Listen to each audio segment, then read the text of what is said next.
1, Packers 13-1, Bills 12-1, Ravens 12-1, Rams 8-1, Seahawks 7.5-1. I'll point out the Patriots are right behind them at 17-1. Do the odds makers have it right about your Kansas City Chiefs? Are the Seahawks, Rams, Ravens, Bills, Packers, Chargers, Eagles all better and the Lions as good as the Chiefs? It's hard to say they aren't, because I still believe, I think as you do as well, that the gap between peak and valley, ceiling and floor for the Chiefs this coming season is wider than a lot of fans believe. I think there's a growing or a prevalent feeling among Chiefs fans, at least, that, well, Mahomes will be back, they'll fix this, they'll fix that, they'll be right back where they are. But we've detailed the reasons why it's difficult to do so. Not a lot of cap room, not a lot of draft picks. So I think that's fair. I think 16, I think it's actually generous. I think it might be too, yeah. I mean, listen, there is a reason. I was talking about this with Sam and Jeff last night on our Red Golden Bull podcast. You know, there's a thing in fantasy sports. If you're a fantasy sports player, no matter what it is, football, baseball, basketball, there's always like, hey, here's what they did last year, and here's their 3-year average. Yeah. Right? Like, don't want to overreact to somebody having a career year. Don't want to, overreact to somebody having a down year. So here's their 3-year average. You know, and Sam brought this up, like just how different the view of the Chiefs is right now. And I said, well, look at their rolling 3-year average. This time last year, yes, they had just gotten their ass kicked in the Super Bowl by the Eagles, but they were coming off a 15-2 year, an 11-6 year that they won a championship and got it together. You know.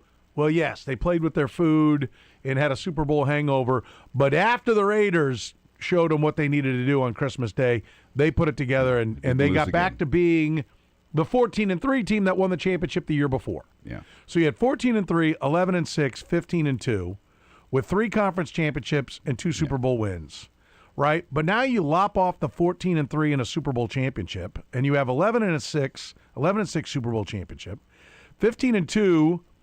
And got your ass kicked in the Super Bowl, and like 11 or 12 of your 15 wins were, by one score or by just a couple of points, one of the smallest point differentials ever for a team with that kind of winning record, and now a 6-11 team. And those 11 losses last year were as many as the previous 3 years combined.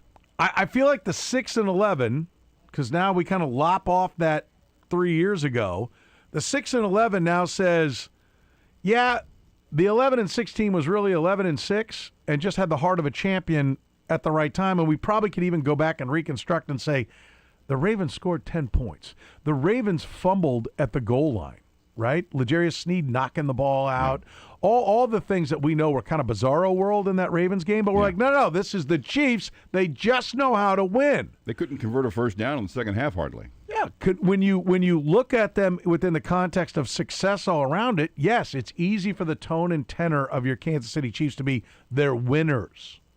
When they need to win, they win. Once the 1 seed slipped away, it didn't matter. They knew they could win on the road, even though they'd never done it. They knew they could win on the road. You color it all towards the positive. Great teams aren't always great. They're just great when they have to be. Right. As John Facenda once said. Right. And so, but now as we throw a 6-11 on the back end, this is where I think actually these odds are generous. Yeah. Because I do think their point spread last year in 24, the 15-2 season, profiles out to 10-7. Yeah. I mean, they really played above the numbers. That's why they look like, I mean, you can make a case, and what's their point differential for the 11-6 year profile out for? Because if you go by point 9.5 and 7.5. Yeah, so their point differential goes basically 10-7, 10-7, and then they ended up 6-11. I don't know what the point differential probably would have them more up like 9-8, 8-9. They had a positive, didn't they? Yeah, their point differential expected one loss was 9.5 and 7.5. All right, the 9.5 this year. This season. So because they outscored their opponents by 30 because they had a losing record. Let's not give them the benefit of the doubt and make it 9-8. So they've basically projected out for 9.5, 10, and 9.5 wins the last 3 years. Mm-hmm. That feels like who they are. Yeah, doesn't it? Yep. Well, I think that's an accurate portrayal of who they are. I think it's important to not overreact to the 6-11. I do think it is important to look at the rolling 3 years. But, I mean, let's look at you're an attorney. I'll make the case against the Chiefs being a championship contender of any kind. Your quarterback is now going to be 31 days into the season. He's coming off a knee injury. You don't know when he's going to be back. You're optimistic. I will acknowledge in front of the judge and jury that I expect him to work like nobody else. But I give it a small chance that he overworks it and has a setback, right? But your quarterback's getting older. Your head coach is going to be 68 years old. You have a guy no one's ever heard of and Brashard Smith as your only running backs.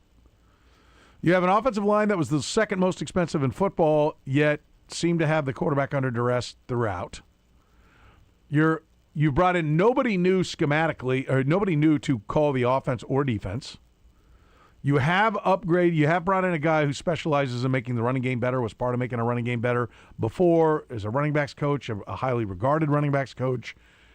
That's a positive. I will acknowledge that is a positive for the run game. We'll see what it does for the passing game. You've upgraded your wide receiver coaching position. I think the combination of Eric Bieniemy and the new running back coach, you've upgraded that coaching. Quality control, going too deep in the weeds for me to think that that's going to be the difference. You have higher picks than you've had, but you only have 6 of them. I think I saw one thing that had their draft capital as like 15th best. Yes, they have the 9th pick, but because they have so few picks, they were like 15th best. Maybe it was 12th. Maybe it wasn't quite that big a decline from where the 9th pick. You'd figure if you have all 7 picks, you'd have the 9th most. Unless there was some big bottoming out somewhere. And so the defense is not getting younger, right? So I think these odds, would I take them right now? I mean, no. I mean, first of all, in betting, I don't like tying up money. Like if you wanted it for ha-has, put a couple bucks on it just so, you can, in spirit, be with the team and we'll see what happens. But you play the NFC West. You play in the AFC West, which is already tough, and presumably the Raiders got better. They can't have gotten worse. They're going to get a 1-1 quarterback added into the mix. So I think the Raiders are better. I don't think the Chargers are going to have both their tackles down. I think the Chargers are going to be better. I'm not convinced the Broncos are going to be better, but I know they're not going to be a pushover. Your third-place schedule, I don't think smiles on you. You have the Cincinnati Bengals. Who do you think is going to be better next year, the Bengals or Steelers? The Denver Broncos get the Steelers. Yeah, I think the Bengals will be. I think it's close. Yeah, I think it's close. And with the Ravens with a new coach, I don't know that you're hurt, but I definitely don't think you're helped. No. The 2 teams in front of the Bengals have new coaches. Mm-hmm. And maybe that'll work. I do think that oftentimes everyone straightens up and flies right for the new coach, so maybe those 2 teams will be sharper than the Bengals. And maybe the Bengals are on empty with Zach Taylor. They are a poorly run organization, so you could expect them to bottom out. If it starts to go south, does Joe Burrow announce he wants out? Maybe it'll play to the Chiefs' benefit. Maybe, but on paper, that offense is really good, right? And then you get the Atlanta Falcons, who, I mean, being the favorite in the NFC South, I don't know what that's worth because the Bucs were an 8-9 team, the Panthers were an 8-9 team, and the Falcons were an 8-9 team. But you're bringing down Kevin Stefanski, a guy who's been a head coach, has been a coach of the year twice, and is an offensive mind, and he gets a lot of offensive talent. So I don't think the schedule is giving you any kisses. Mm-mm. It's not giving you a kiss in the AFC West race, and it's definitely not giving you a kiss against the rest of the AFC. Yeah. Rough year to have the third-place schedule. Yeah. You've got a question mark about, I think, your best defensive player in Trent McDuffie. You're $50+ million over the cap. Where because I had somebody be like, this is ridiculous. Where is the... What's the other what argument? Am I missing? Yeah, be the lawyer on the other side and explain to me why the Chiefs should be much higher on that list. Ladies and gentlemen of the jury, Patrick Mahomes, Andy Reid. Yeah. The defense rests. That's about The about same it. two guys Yeah, that but, engineered 6 and pedigree. 8. Yeah. Yeah, that's And one of the guys that engineered 0 and 3 without the other. Yeah. That's about a lot. I mean, and we talked about the week of the Super Bowl against the 49ers. One of the themes, you were out there, and we were both amazed at how many national observers would come on and say, "We know the Niners have this, Niners have this. I just can't pick against Mahomes." We thought, is that too simple to be true? And then it was true. Right. In the end, sometimes a simple thing is true. A lot has been put on Patrick Mahomes over the years to fix the ills, but there are a lot of ills. There comes a point where it's just too much for one guy to do, because now so much has been put on Mahomes and Reed. But now it feels like Mahomes has to put some of Reed on his shoulders as well, and that's worse because it's extra weight for him, and doesn't have as much of a partner to help with everything else. All right, let me give you the case for it. Now let me argue it the other way. And then at the end, you tell me which one sounds more believable. All right? Here's the case for it. You do have Patrick Mahomes. He's going to be fine because he's got enough time in the timeline. Guys have come back. Adrian Peterson rushed for 2,000 yards in a similar time frame, so Patrick Mahomes ought to be able to play quarterback every bit as good as he has played it before, so Patrick Mahomes is Patrick Mahomes. Andy Reid has recognized that they need to evolve. They need to get bigger, stronger, and power running has to be part of it. Andy Reid has coordinated an offense from under center. They're going to get under center. And the second most expensive offensive line and the two cheap guys who are a second and first round pick, probably could stay. Trey Smith battled injuries. Jalen Moore over Juwan Taylor. I don't see any world that has Juwan Taylor on this roster. Yeah. So Jalen Moore is an upgrade running the ball, and they play more that style of football. He upgrades at right tackle. Josh Simmons blossoms into one of the better left tackles in football in his second year. Doesn't miss a month. Doesn't miss any time. Rashee Rice is not missing the first 6 games, is in training camp. There's a wide receiver coach that's going to bust their asses in that room. He might actually play 17 games. The pedigree of the second-round pick that probably could have gone higher if he didn't have all kinds of off-the-field issues. He seemingly hasn't had any more off-the-field issues. Rashee Rice is at his best. Xavier Worthy listens to the coaching. He's sharper. He can catch the ball and put 2 feet in bounds before he does it. They move on.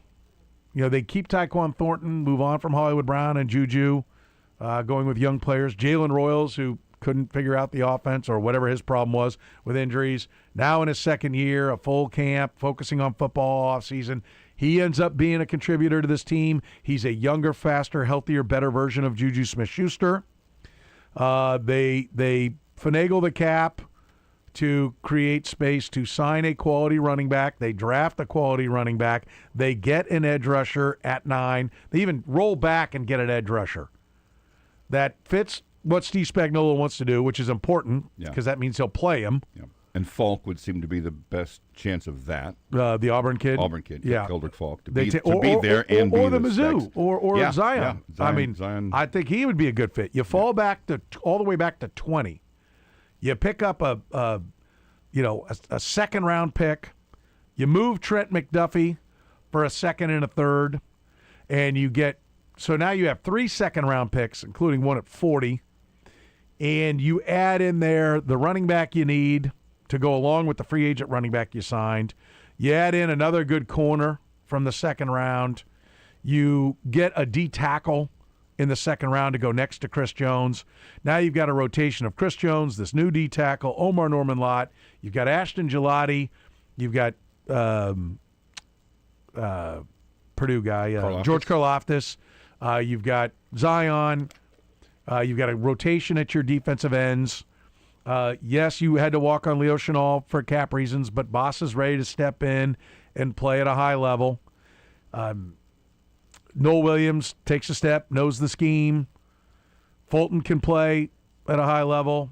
And stay healthy. You get a safety in the draft in the third round with one of your 2 third-round picks that can contribute and play.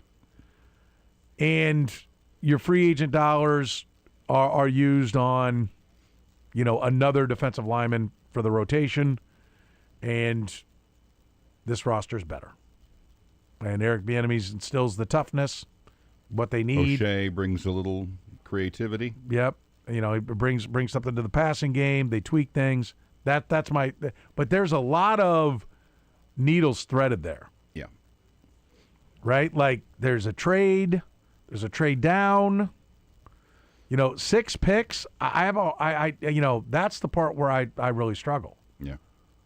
But Andy Reid is better because he's not having to help out in the wide receiver room all the time, presumably, or the running back room.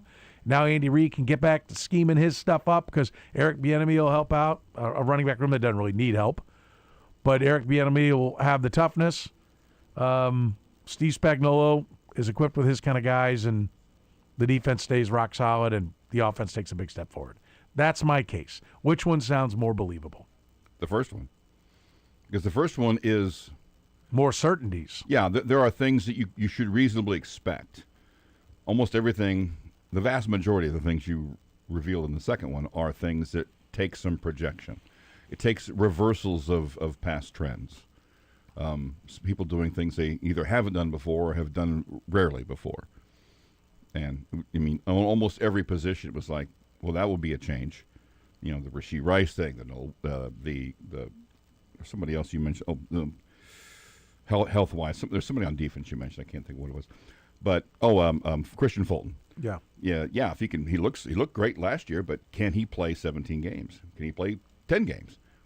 That's why I think the first one is, because it's certainly much more rooted in reality. The second one is how you can offset what seems to be likely. And maybe there's a combination of the two things that happen, but the first one's much more logical. Yeah, I think the odds are I think the math for the odds say the Chiefs should be lower, and they have been bumped up because as much as it took how long did it take before people finally quit making the Chiefs the favorite to win the Super Bowl or the second or third? They basically had to be eliminated to be knocked out of that.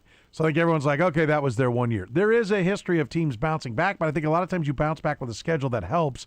That's the part that scares me. Now, maybe we're missing the boat. I have not done a deep dive on the Rams and who all is a free agent and who all they might be losing. I know they lost one offensive lineman. They lost a tackle, I think. One of their starting tackles retired already. So I haven't done a deep dive there. Matt Stafford's not getting any younger. He did enter last year with a bad back, so maybe that Ram game, maybe they're an injury-depleted team when the Rams come around. The Seattle Seahawks, which we'll get into them and the pass rush part of the equation here in a minute. I know Calvin wants to talk some Super Bowl, but they're a little older than you might think, particularly on the D-line, which has apparently been anointed one of the great D-lines in the history of football. So maybe that game's not quite as tough. Super Bowl hangover. A little drunk on success. I'm not ready to give Sam Darnold the key to the Hall of Fame, clubhouse just yet. Yeah. 49ers have got injuries, and they're still kind of up against the cap. Yeah, okay, maybe I can find a path, but where it goes, we'll see. But I do think these odds they're right where they ought to be. They're where they ought to be based upon numerically where they should be, and then bumping them a little because a lot of people are probably going to hit the Chiefs. That's why they are where they are. 913-810-810. We got the phone lines open. Like I said, Calvin will lead us off in our next segment. We do want to get in a little bit to the Seahawks defensive line. We'll talk some basketball as well. Big one tonight for Mizzou and one tonight for K-State. A game. There is basketball tonight with the Cats. I don't want to overstate anything. Also, some of the reactions that continue to come around regarding Darren Peterson. We'd like to talk about that as well. Maybe even some baseball. Close. We're getting there. We're there today. We're there. Yeah, pitchers and catchers. It's arrived. Yep, it has arrived. Yeah, so there it is. Whoop. 913-810-810.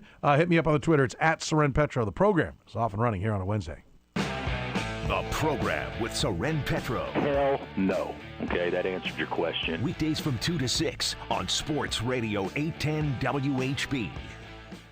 All right, listen up. If you're looking for the very best gift you could possibly give this Valentine's season, Jocelyn's Jewelry is the place to go. Almost 50 years in business. Excited every time you walk in the door. That's one of the things you'll notice. The friendliest people that are excited to talk jewelry with you. It's what they love doing. They know jewelry is going to put the ultimate smile on any Valentine's face. Exquisite jewelry, exceptional service, and recently voted #1 jewelry store in Kansas City by Ingram's Magazine. So what are you waiting for? Jocelyn's Jewelry has got you covered. Maybe it's time for that engagement ring. You know, they've got almost 1,000 to choose from. That's right, unique styles as well. Not the same old ring you see everywhere in 400 different stores across the country.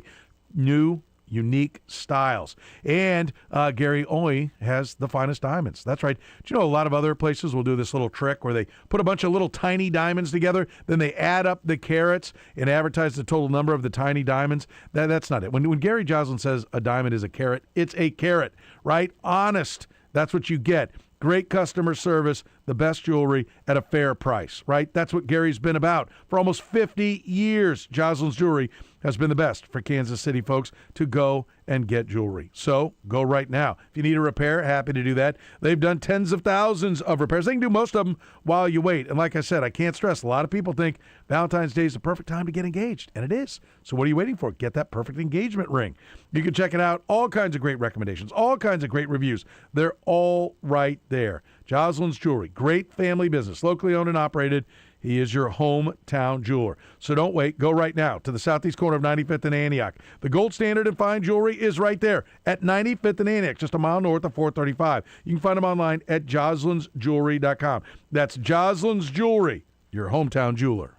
Jeff Montgomery here for Amoeba Medical. The new year is all about turning the page and feeling your best. Men, if better sleep and fewer bathroom trips are on your list, an enlarged prostate could be the reason. I decided not to carry that problem into another year and contacted Dr. Brown at Amoeba Medical. Their non-surgical treatment was fast, simple, and came with minimal recovery time. And it's covered by insurance. Start the year more comfortable and well-rested. Schedule a visit with Dr. Brown and the team at Amoeba Medical in Kansas City. Amoeba Medical, MIVA-medical.com. La Feta Italian Delicatessen.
You're listening to the program here on Sports Radio 810 WHB. Petro, Seaboldt, Collier with you, taking you up to 3 o'clock when we'll be joined by one Todd Lebo. We'll play the feud. Get ready if you think you're man or woman enough to play the feud. It's not for the faint of heart. It is not for the faint of heart. So I look forward to that. The Seattle Seahawks defensive line has been raised to that of great grandeur. Yes. Is that justified? Not entirely. I mean, their performance on Sunday was up there, but I don't know if that's it is. It's not up to the level of the Steel Curtain or some of the other great fronts ever. But do you remember when Jaron Reed was a Kansas City Chief? I do. You know, I mean that was a moment in time. I think Jaron Reed's a fine player. I think he clearly didn't fit. This is again where I think Steve Spagnuolo, Joe Cullen need to get on the same page with Brett Veach and his staff, like Felix Anudike-Uzomah and the defensive line, like the B.J. Thomases, like stop with these late round. The Josh Kandos and the B.J. Thomases are the ones that look like his kind of guys. B.J. Thompson. B.J. Thompson. B.J. Thomas sang "Hooked on a Feeling." Felix Anudike-Uzomah, I'm not sure that he didn't really fit the mold, but yeah, you're like, oh, okay, kind of going a different direction here. But and then DeMarcus Lawrence, I mean, Byron Murphy, 12th overall pick. Some people are calling him, Aaron Donald Jr. I think that's probably fair. He's not Aaron Donald. Right. But he's pretty good. Yeah. 2 sacks. He forced a fumble. I mean, he's a really good player. They got him at the 12th pick. He ought to be pretty good. Right. Okay? That's part of it. DeMarcus Lawrence is a veteran. He's 33 years old. They got him for about $11 million per. The Leonard Williams is 31 years old. They traded for him and then gave him a contract extension where he's making $20+ million. We mentioned this. $154 million is what the Chiefs are giving Chris Jones on a 5-year deal. Yep. I also will tell you that against the Rams, this is another reason why I would have loved to have seen, if this is the future, if everyone's going to copycat the Seattle Seahawks, the Rams scored 85 points in 3 games against the Seahawks defense. So if this is where everybody's going, the Rams are the team to copy. Yes. And the Rams were able to figure out this juggernaut of a defensive line. Yeah. And keep scoring points. And so to me, like, I know, like, as we sit here, there are a lot of narratives being written, and when you're the champion, everybody's like, okay, that's how you do it all. Seahawks were really good. I think the Seahawks were definitely the best team in football. But the Seahawks are not a team, I'll go against what my buddy Chuck Powell said on Monday. They're not, I mean, that's 31 for Leonard Williams, 33 for DeMarcus Lawrence.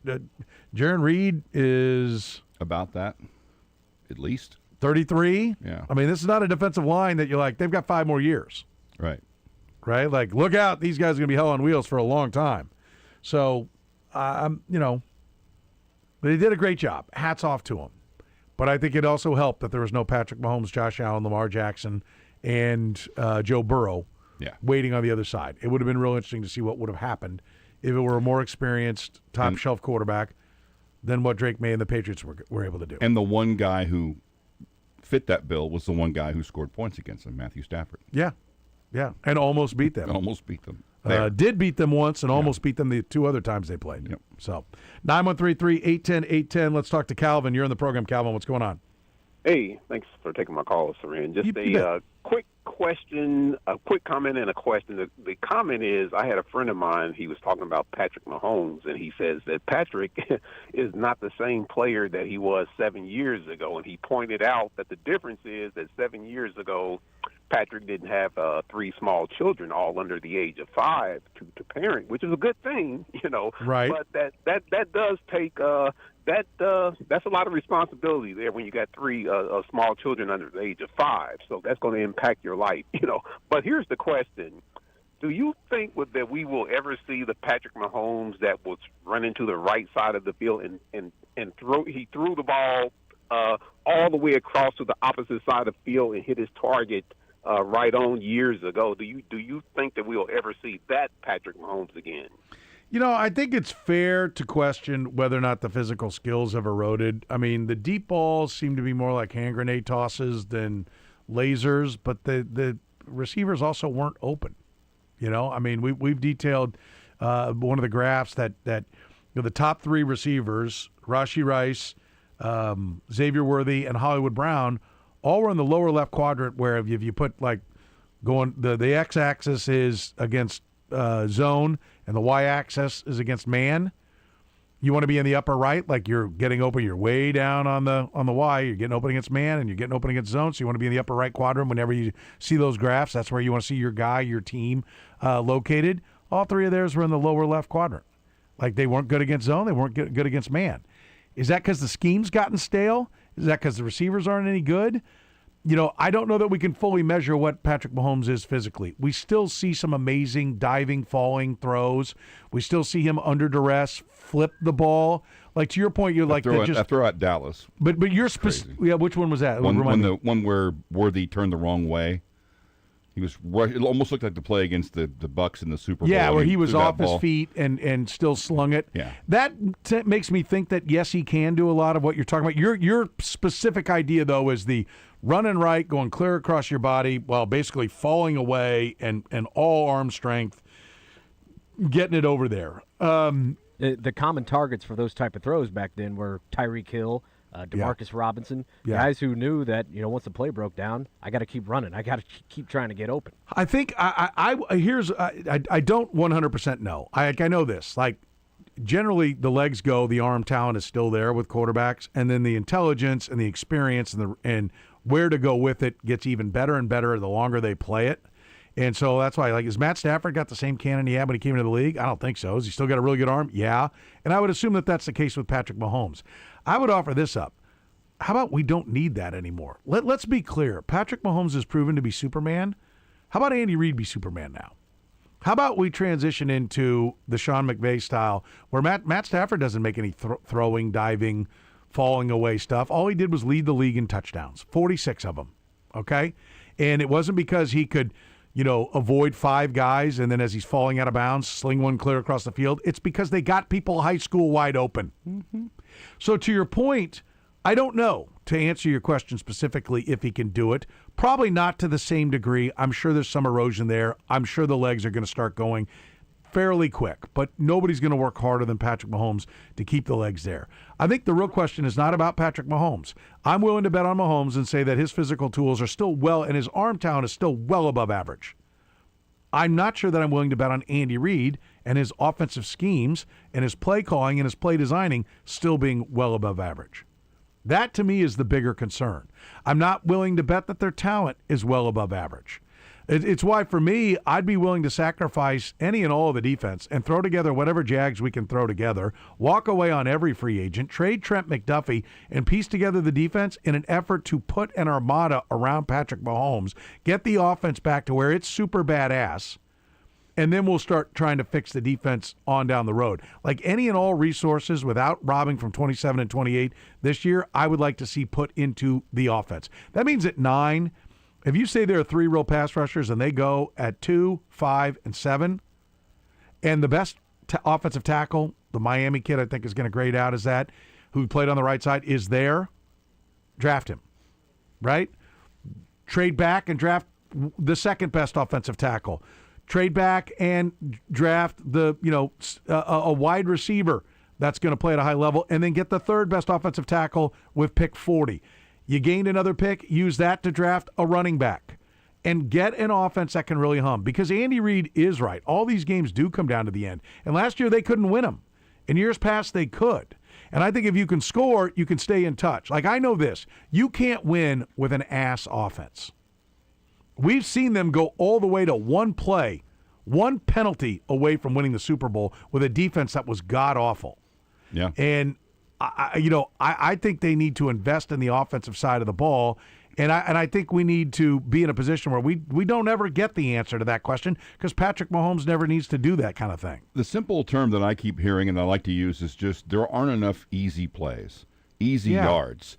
And every big play seemingly relies on the brilliance of Patrick Mahomes. When was the last time you saw like a big play, or how frequently last year did you see a big play where he was just drop back, there's the guy open, boom, 30 or 40 yards? It almost never happened. Every great play was either a perfect throw or a amazing run. The only time I saw that, or a great catch by Tyquan Thornton down the field. Thornton going up and pulling one down in New York. The only time I remember somebody being wide open, the throw came from the Texas quarterback when they were all the way past Oladokin. Hollywood Brown got 51 yards. Yeah. Shane Buechele got 51 yards. He got open. He was wide open. That was the only time I remember a guy just like wide open. Even when they were completing some deep balls, Tyquan Thornton was going up and getting it. Or it was the Xavier Worthy about 35, 40 yards. I don't know how far down the field he was against the Cowboys, where Patrick Mahomes was doing a Houdini act in the backfield. I think the whole defense started rallying for where he was, and then Xavier Worthy still ran towards the nearest defender. Yeah, that play wasn't part of the scheme. That was the brilliance of Mahomes. Yeah. Again. So, but let's go back, Mitch. So I think it's possible, but I think we don't know the answer to that question. But let's go back to the Just for some context on Matthew Stafford. Yeah. Not including sacks. How many rushing yards do you think Stafford had this year? Oh, God. 26. 29 attempts, 1 yard. I know. My God, I went higher on underdog on a 1/2 yard, and I got it at least twice. So I'd like to know where those negatives were. Fantastic. Yeah, that is. I mean, like, you know, that they were not winning on his legs. It means they were moving the football, and he was getting things done while being on time. Right now, part of that might be Patrick Mahomes has always had the legs. And so maybe there are throws that he could be making quicker that he's not making because he's like, well, hold on to it. I'll escape here, and let's see if we can get a bigger play. I'm sure part of it is Patrick Mahomes is going to have to adjust his game, and we'll see if he does it. But I want to go back to the one, Mitch, you said about the 3 kids. That was Calvin. Mitch is up next. Oh, Mitch is up next. Yeah. Sorry. Oh, Calvin already. All right. I thought Calvin was still there. Mitch My is bad. like, word? But to the 3 kids, fair. I mean, I saw 4 daughters that were, 10 or younger, 8 or younger, standing on stage as Matt Stafford was accepting the MVP award. Mm-hmm. Look, Patrick Mahomes has earned every nickel he's earned. And with that, he has the ability to get a lot of help. And, you know, I'm pretty sure the missus is not working. And he constantly talks about how great Brittany has been at taking care of the kids so he can focus on the football. And I'm going to tell you, while there's a lot of time that goes into football, you can be a dad and be a quarterback. I mean, I'm pretty confident of it. I mean, I know some quarterbacks. Didn't stop Phillip Rivers.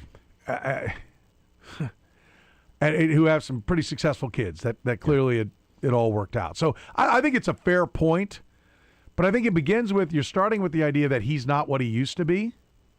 I think statistically he's not, but is he physically not? Is he mentally not? No way is he mentally not. No chance.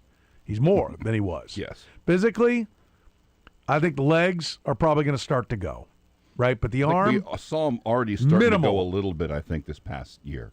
How many plays were there where he'd go to escape the pressure, and it looked like the kind of play where he'd take off for 10, and then you're like, oh, he got caught from behind. Oh, they tripped him up. Oh, how many that he got? 1 or 2. I agree that the legs have begun to roll, but there weren't a ton of them. He was running for 60 yards a game the first 4 or 5 weeks. Some of the ones like the explosive. Maybe I just imagine. It seems like I saw a lot, but I will grant you. I know what the analytics say about guys when they get to be his age. He's slowing down. So I think he probably is.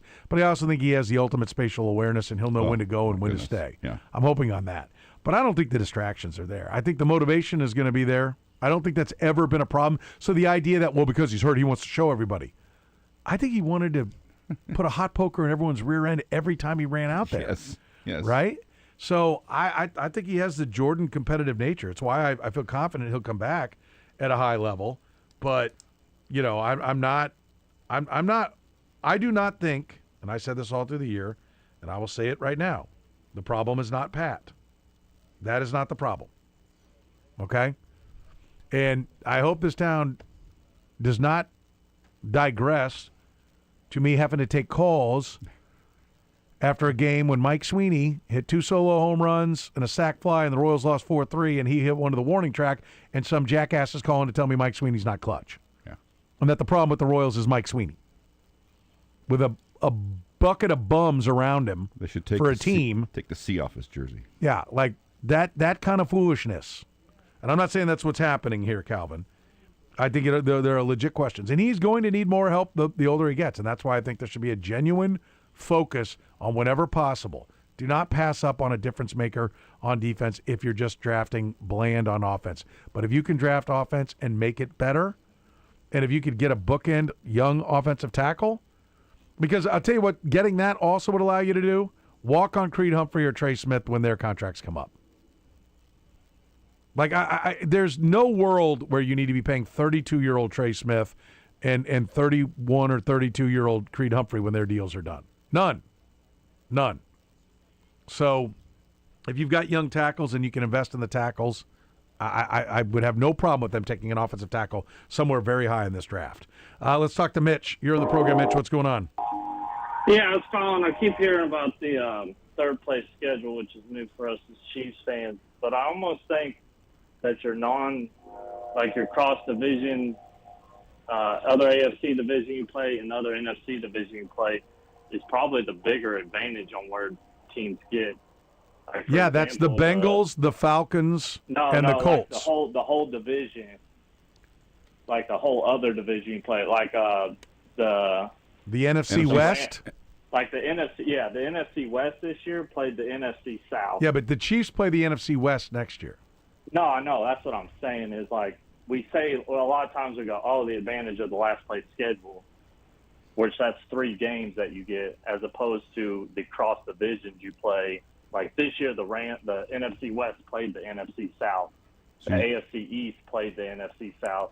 I think the Pats got more of an advantage playing the NFC South. They had the easiest schedule in football. Are you saying think that the Chiefs having to play the NFC West makes it tougher? Yeah. That's what we said. Tougher road. Yeah, right. It's not like you were going the other direction. A lot of times as fans, we always say, like, oh, they get the benefit of the last place schedule. I don't know if there's really a benefit of that because your last place schedule just matches you up with even place teams. Well, and they don't have the last place schedule. They have the third place schedule. And thanks for the call, Mitch. I appreciate it. So, and when this is also, you think a couple teams played down, you're like, oh, great. You know, they've been playing the Ravens. I mean, oh, there they are. Seriously, or they're the big, I mean, here it's not just, who they're playing, which they have the AFC East this year, which I don't know. What do you think of the Dolphins? If the Dolphins punt on Tua, I don't think they're going to be very good. Yeah. If they keep Tua, then it means they believe in him and he could maybe find it again. But I think the Dolphins are going to be meh, so I don't really care about that one. Jets are going to be bleh. The Jets are going to be god-awful, okay? I will guarantee that. But the Bills and Patriots are going to be tough, okay?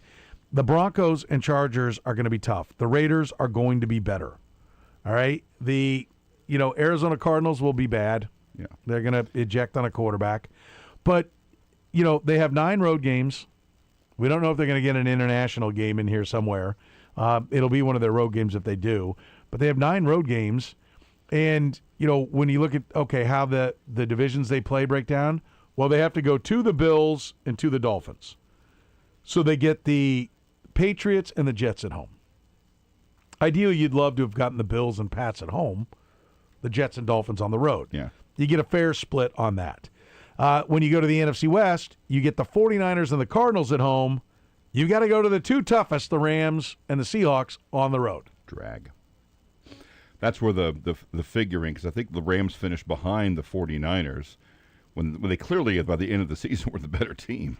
Again, I don't think the Falcons are going to be world beaters, but I think if Michael Penix, who's got a little bit under his belt now, if he's any kind of quarterback, Kevin Stefanski's going to make that offense better. Yep. And I don't know if the Panthers, I'm not a believer in Bryce Young, but on paper right now the Panthers are better, so maybe they get a kiss. Maybe not, though. I mean, the Falcons won their last, 4 or 5 games? Something like that, yeah. Still fired their coach. The Colts were 6-2 before their quarterback went down, or 8-2 when their quarterback went down, and then lost their last 7, and they get them. And out of their 3, and we mentioned the Bengals, I think, I wouldn't be shocked if the Bengals won that division. The Steelers and Ravens both fired their coaches. Yeah. And they get 2 of those 3 on the road. Atlanta and Cincinnati are on the road. The Colts are at home. So, no. I mean, absolutely not. It is not easier for the Chiefs.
Nine one three 810 taking some phone calls here in hour number one. We'll get to the feud. We'll need a contestant for that, so make your plans to test your wits, if you will. 913 810 the phone number. Let's talk to Nick. You're in the program. Nick, what's going on, buddy? Hey, guys. Coming in from Nebraska, by the way. I've been streaming you guys for probably 15-plus years, and first time I've called in, Mr. Petro. Yes. You always make me think about what you say, and I really appreciate it. I don't always agree, but I love that you always make me think about what you say. And yeah, man. And hey, but having said that, buy any crypto from you, sir. Yeah, no, I don't care how many cars you have on X that you're sending me. Don't buy it from Jeff. Don't buy it from Jeff Flanagan either if you're a Royals fan, because I got hit with a thing from Flanagan's. He got stung by Kurtis as well. Yeah.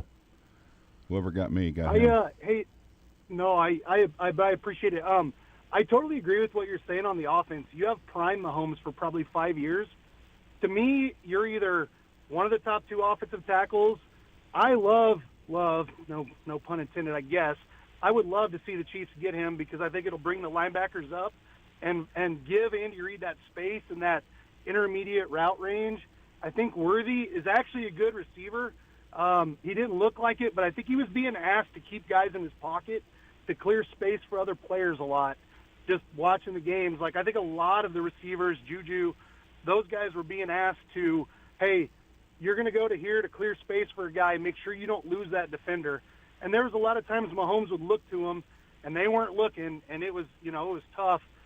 Or one of the three receivers, but I agree with you. I think this Chiefs team has to load up on offense and then start, backfilling with defensive players. You just talked about the Seahawks, how many 33-year-old quality players they had on that team that filled in. I think the Chiefs could do it, but I appreciate you guys. Thanks for having me on. All right, I appreciate it. Thanks for the call, and safe travels coming down from Nebraska. So the app works, people. I listen to it all the time, every time I'm in the car. Nice. So, yeah, it's fantastic. 913-810-810. Ken, you're in the program. What's going on, Ken? Gentlemen. Yes, sir. Let's talk about the hottest thing going on in Kansas City, may we? Okay. That would be the Kansas City Mavericks. They are absolutely on fire. Awesome. There's one slogan that I have for this team, and it's refuse to lose. It all starts with Tad O'Had. Ever since he got here, we've been awesome. We went to the finals 2 years ago. Didn't win it, but that's okay. We went to the semifinals last year. We didn't win that either, but that's okay. But we had the best record in the league this year, and people that are listening out there, if you've never been to a game, please go. You will not be sorry. I swear. Ken, I have your back 100%. I'm going to have to let you go because we're almost out of time here. But I'm glad you called and I'm glad you said that. Yeah. Parking's free. There's not a bad seat in the house. Nope. The team is badass, and you are right. Tad O'Had has been an absolute stud on that bench, and his off seasons have been great.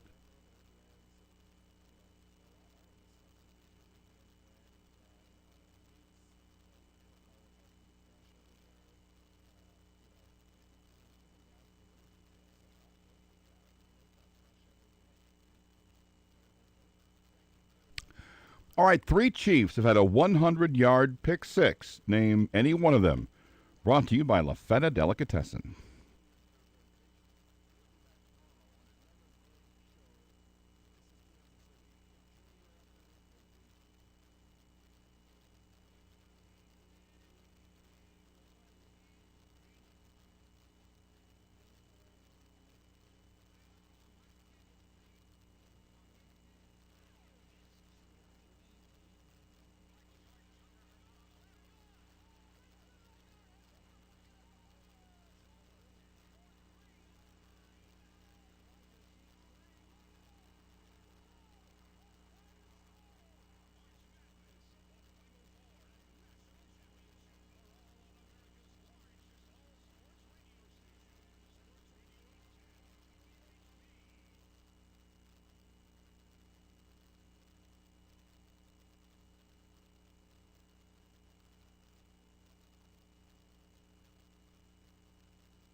It's time for The Feud. The Feud is brought to you by Nick and Jake's. With 3 locations, enjoy great food on either side of the state line. Dine in, carry out, or delivery, Nick and Jake's is Kansas City's home for great food and sports. Nick and Jake's, nickandjakes.com. On your mark, let's start The Feud. Yes, indeed. Hour number 2 of the program begins right now with The Feud, brought to you by our friends at Nick and Jake's. You will get a $25 gift card just for playing The Feud. If you can win The Feud, Kevin Timmons, Jen Timmons, will bump that up to a $40 gift card if you can win at The Feud. It's just that easy. Of course, Nick and Jake's featuring their wonderful additions to the menu here, celebrating the Olympics going on in Milan. Cortina. Milano Cortina. Milano is down in the valley. Cortina is up in the mountains. D'Ampezzo, yeah, about 4 hours away. Italy. Yeah. Italy. So if you think you are adroit enough, we need a contestant. 913-810-810. You're using Danny what? words. 913-810-810. Wonderful gift card to Nick and Jake's, 25, make it 40. If you can win, that is a great prize. Need a contestant right now for The Feud. Fabulous prizes could be yours. Todd, how are you, buddy? Off the Schneid, we won last week, so it's first time all year. So they felt good. Todd and I won last week. It was Todd and Todd. Yeah. Todd squared. It's been rough before. The scores still aren't good, but I feel good. You know, the sun's out. Pitchers and catchers are there. You know, we're good. Sun's out, guns out? No, I have a long sleeve shirt on. Ready to pop the biceps? But are you in the best shape of your life, Todd? I'm not anymore, but I was about 6 months ago. I'm getting weak. Gonna crap? Yeah. I've gotten going finally. Took me a little bit after the first of the year, but I'm moving in the right direction finally. I went for a walk this morning at 5:30. 5:30. Yeah. Stop. I was up, buddy.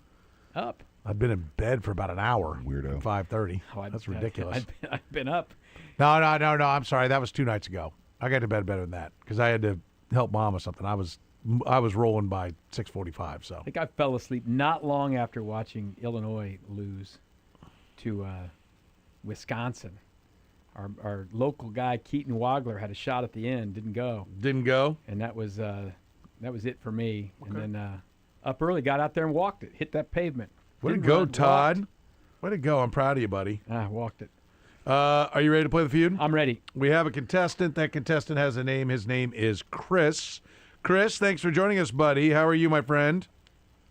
I'm good. How are you? Good. You no doubt have heard the feud before. You know you've got a choice to make. Who are you going to play with? Are you going to play with the big, the bold, the beautiful Kurtis Seaboldt? Are you going to play with Todd, No Guns Lebo, or are you going to play with me? I'm going to play with you. There it is. It's going to be me and Chris. Chris, do you want to go first or second? I'll go first. Okay. Chris is going to go first, and then it'll be me. How about for you dopes? I'll go first. Yeah. Okay. Going to be Lebo in there against Chris. It'll be me against Kurtis. Lebo versus Chris. All right, Chris, real quick, let's test your buzzer. Me against Kurtis. Chris. Look at that. That's a quick buzzer, too. It was a quick buzzer. You better look out, It was Todd. kind of a weak buzzer, but it was quick. You better look out. All right, here we go. 6 answers on the board. Name a racing event. Lebo. Indianapolis 500. The Indy 500, number 2 on the list. Chris, can you do them one better? The Daytona. The Daytona is number 3. Oh, ooh. All right, be ready to steal, Chris. We got to be ready. I'll say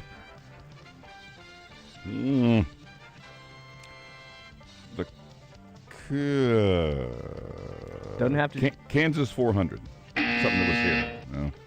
I'm going to say Kentucky Derby. The Derby, number 1. Oh. Okay. Well, then I'll Any racing say event. The Tour de France. Tour de France, number 6. Just looking for 4 and 5.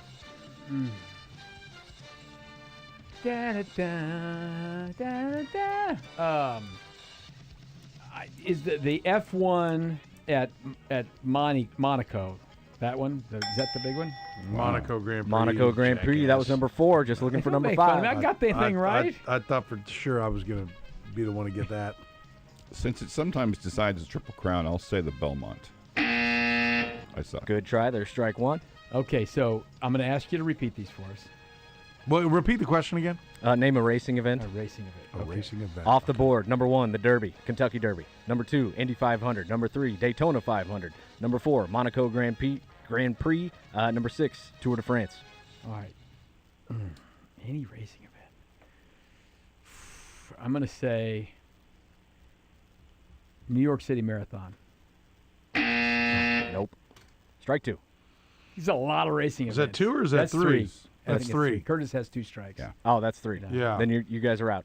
So this is what this is, Petro. That's me being honest. Yeah. Well, no, I caught it. I don't know, if but you I was heard still me honest about it. I didn't fight. calling the bull. I didn't fight on it. All right. Here's what I have written down. I don't know. I hope you've got. None of these do I love. I have the Preakness, a marathon, just a marathon, which it was. I wrote down like maybe the Olympic marathon, but Boston Marathon, since he said New York and it wasn't there. The 100-meter dash, maybe the Olympic 100-meter dash. 24 hours at Daytona, 24 hours at Le Mans. I also had the Hollywood Casino, but I assume that covered. Curtis has covered all the Kansas Speedway races. Is that right? Okay, I'm getting a nod there. So He that's doesn't know. He's a shaking nod. That's what I've got. Am I missing some kind of major race? I don't know. I think you got them all covered, but I mean, Indianapolis is both the 24-hour and the 500, so I don't know if that's different. Well, the 24 hours of Daytona is a IMSA race. It's a different. It's at Daytona and it's a road course and comes up on the oval. And then the 24 hours of Le Mans is one of the great races globally. Mm-hmm. Again, it's sports car racing and not F1 or anything like that. Belmont wasn't there, so I don't feel good about Preakness. I would say Le Mans then, but God, where is this going to be? Could be anything. How'd you phrase it again? Name a racing event. A racing event. Are we missing some? I feel like. And what are we missing? What number? Number 5. And what else do we have? Okay. The Derby, the Kentucky Derby off. Indy 500, Daytona 500, Monaco, Tour de France. 6 was Tour de France. Running with the Bulls. Is that a race or is that just jackasses trying not to die? I guess it is. Yeah, it's a race for your life. I don't know. I'll let you pick. You're the one that gets the Nick and Jakes. Let's try Le Mans. We'll try the 24 hours of Le Mans. Yeah! Shut your mouth. That is going to be 90 points over to Todd and Curtis. The one you missed, the Preakness. Oh, wow. Oh, my God. Preakness, but no Belmont? Why the Preakness? The Preakness sucks. It never means anything. It's nothing. Never decides anything. Oh, man. We'll take the 90 points, Curtis. All right. I'll take it. Yeah. All right. Let's go. Now All right. Give me lose Curtis. the jump here Give me Curtis and give me still be Soren. 7 points 7 answers on the board. Name a chief training camp darling. Petro. Jesse Haynes. Number 6. Oh, crap. Brian Shea. Brian Shea did not make it. Okay. You ready to go? Go ahead and finish the question. I don't think you ever really finished the question. Name a chief training camp darling who never quite panned out.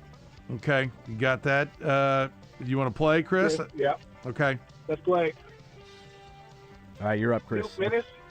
One more time. I'm sorry. Snoop Minnis. Snoop Minnis, he said?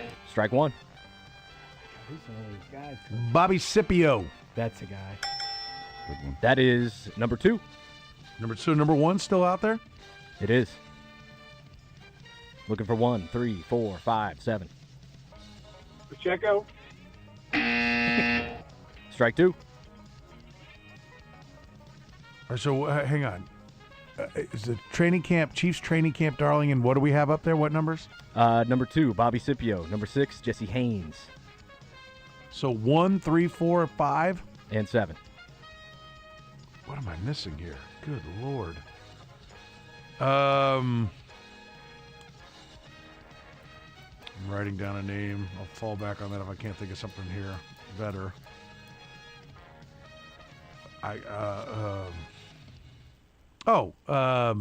What the hell is his name? For God's sake. I can see him.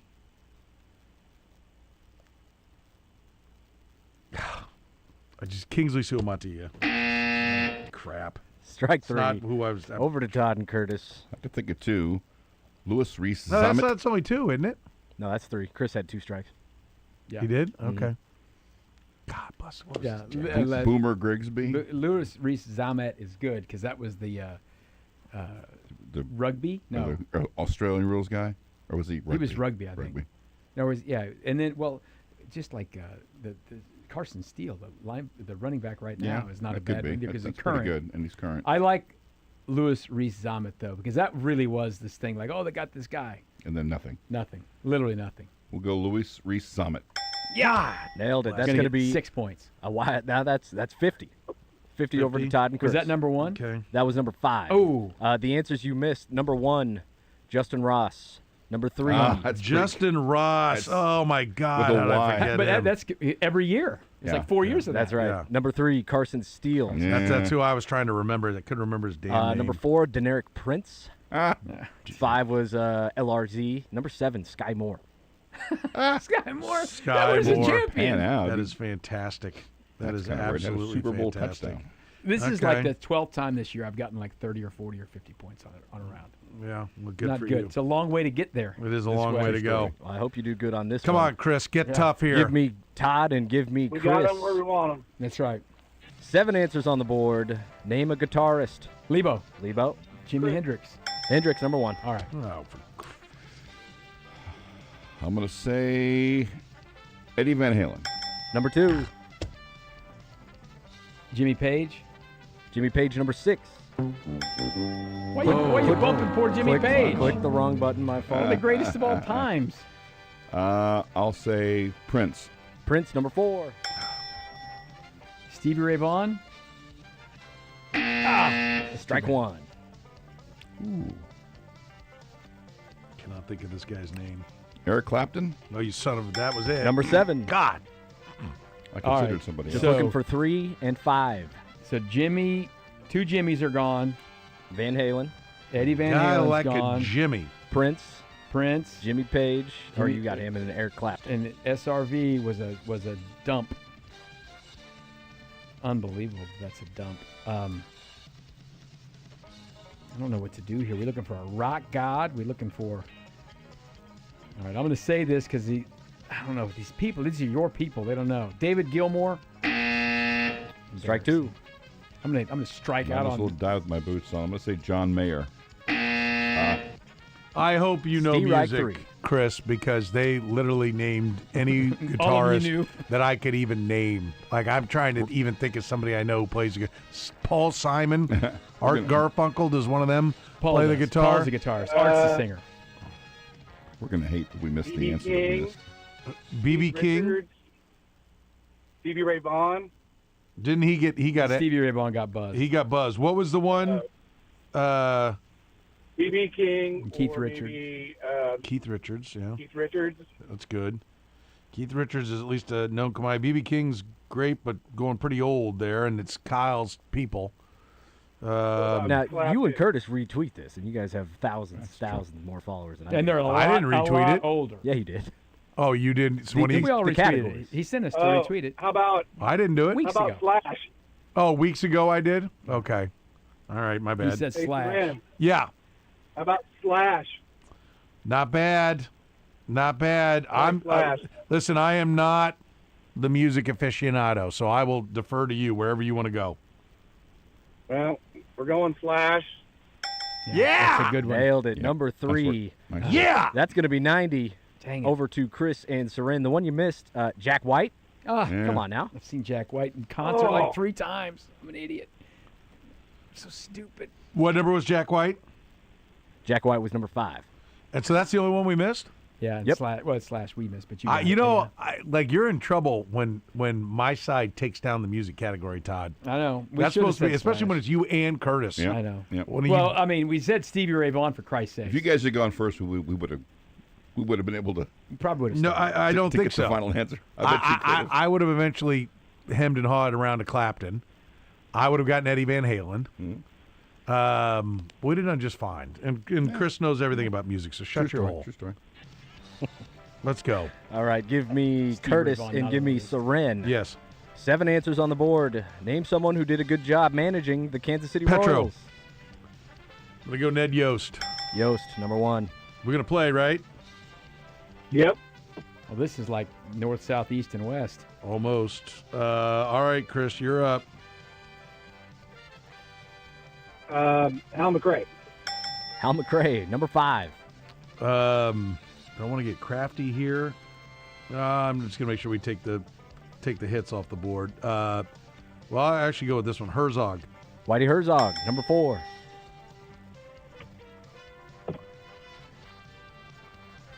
Hauser. There you go. Dick Hauser, number 2.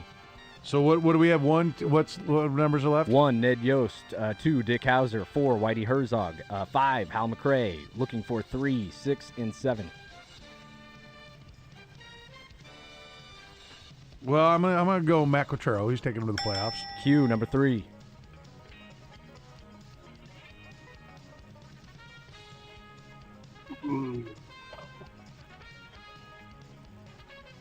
Who was the catcher? Buddy Bell? Oh, no. Good guess, but that's strike 1. That's what he had. Oh.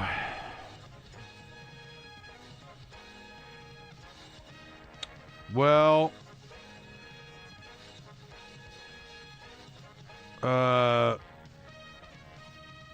it was Fry that took him to the World Series in '80, so I'm going to say Fry. No. Well, scratch that off my list.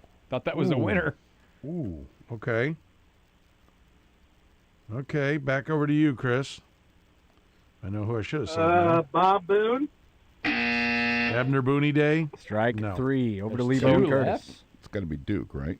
I mean, it's got to be John Watson. Yeah, I mean, he they was- were definitely over 500. I don't know when Just these went in the Hall people of Fame. voted, if they voted before that, but the others, I mean, Jack McKeon, right, Mhm. before Whitey, and Dick Howell or Jim Fry doesn't get to go. They go to the World Series. It's not good enough for these people. Yeah. And then after Hauser is Billy Gardner for second. That was Duke was good. They said Hal. Then It's Bob not- Boone's a strike. Yeah, it's not going to be It's not Trey Hillman. Tony Muser. It's not Tony Muser. It It can't would be funny if it was Trey Hillman, though. I'd There's laugh. 2 answers left. John Watson's got to be one of them. There we go. God, The that's Duke, what- number 6. As soon as I'm like, Fry had to have been there. If not, Watson was the other name I had on there. God, how many did they get? 95. Oh, that's just enough. crap. Squeak it out. Hold on. Let Petro count this up. Let me in peace. hang on. I'm taking my shoes off The here. one Hold you on. missed, Tony Muser. Muser made Muser. it. I I like can't Tony. believe it. though. I love did Tony. too. I was I a like huge Tony fan. a lot. 235 to 90. I failed you. I should have. So if I'd have said Watson, we'd have won that and still be playing. That's on me. I'm sorry, Chris. I couldn't remember his name. I just knew the catcher. Yeah, when you said that, I was like, oh, Matheny? I think. Well, there was a lot of them. Well, there are a number of catchers, yes, but I felt like, Bob Boone, yeah. yeah, just going there. I'm sorry, Chris, but you're still going to get a $25 gift card that you can go to Nick and Jake's, have some great made-from-scratch food, watch all the games, maybe have you a couple of Coronas. You know, I don't know how you roll, but you go have a good time on us, my friend. Thank you so much. All right, hold on. We're going to get some information from you. Jim Fry beats the Yankees and gets Yeah. nothing. Yeah. Nothing. Kind of lost in the shuffle. Nothing. I He's like gone when I the look. next year. Short. He's only there for a year and a half. I like when I look over at my text once the round is over.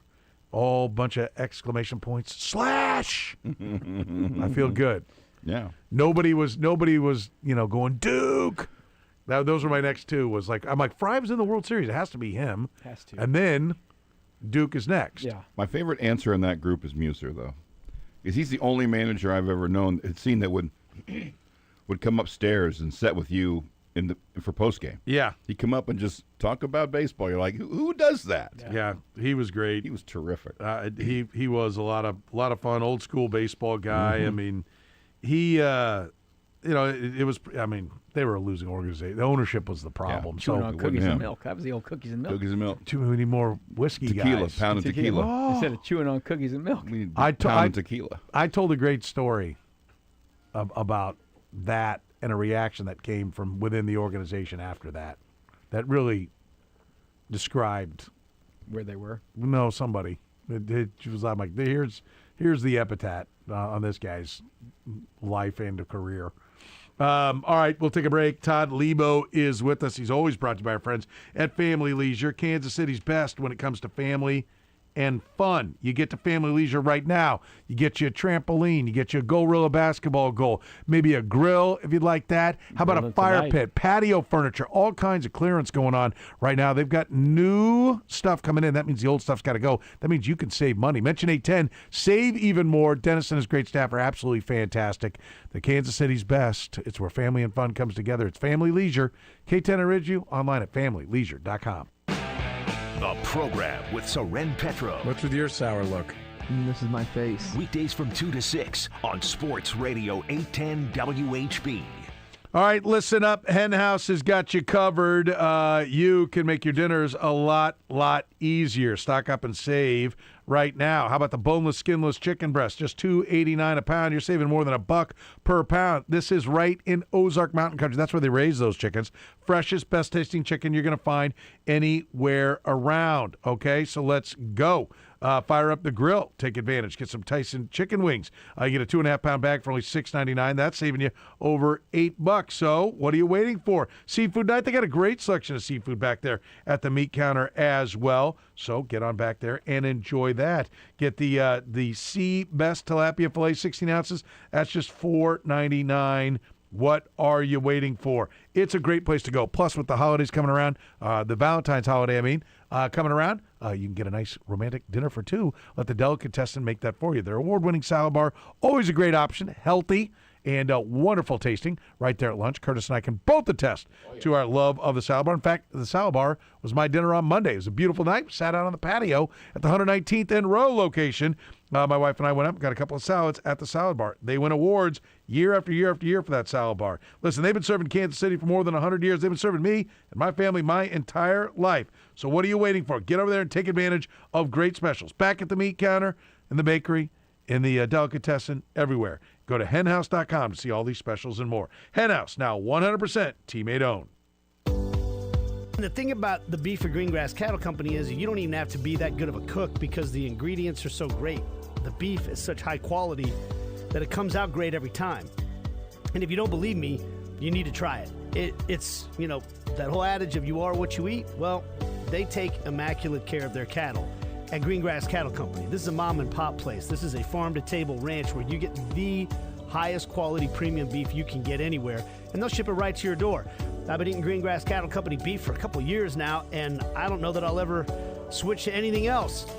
GreengrassCattleCo.com is the website, GreengrassCattleCo.com. And I mean, even their ground beef. You try their ground beef, you might laugh at me and say, ground beef is ground beef. No, I'm telling you, this stuff is like butter.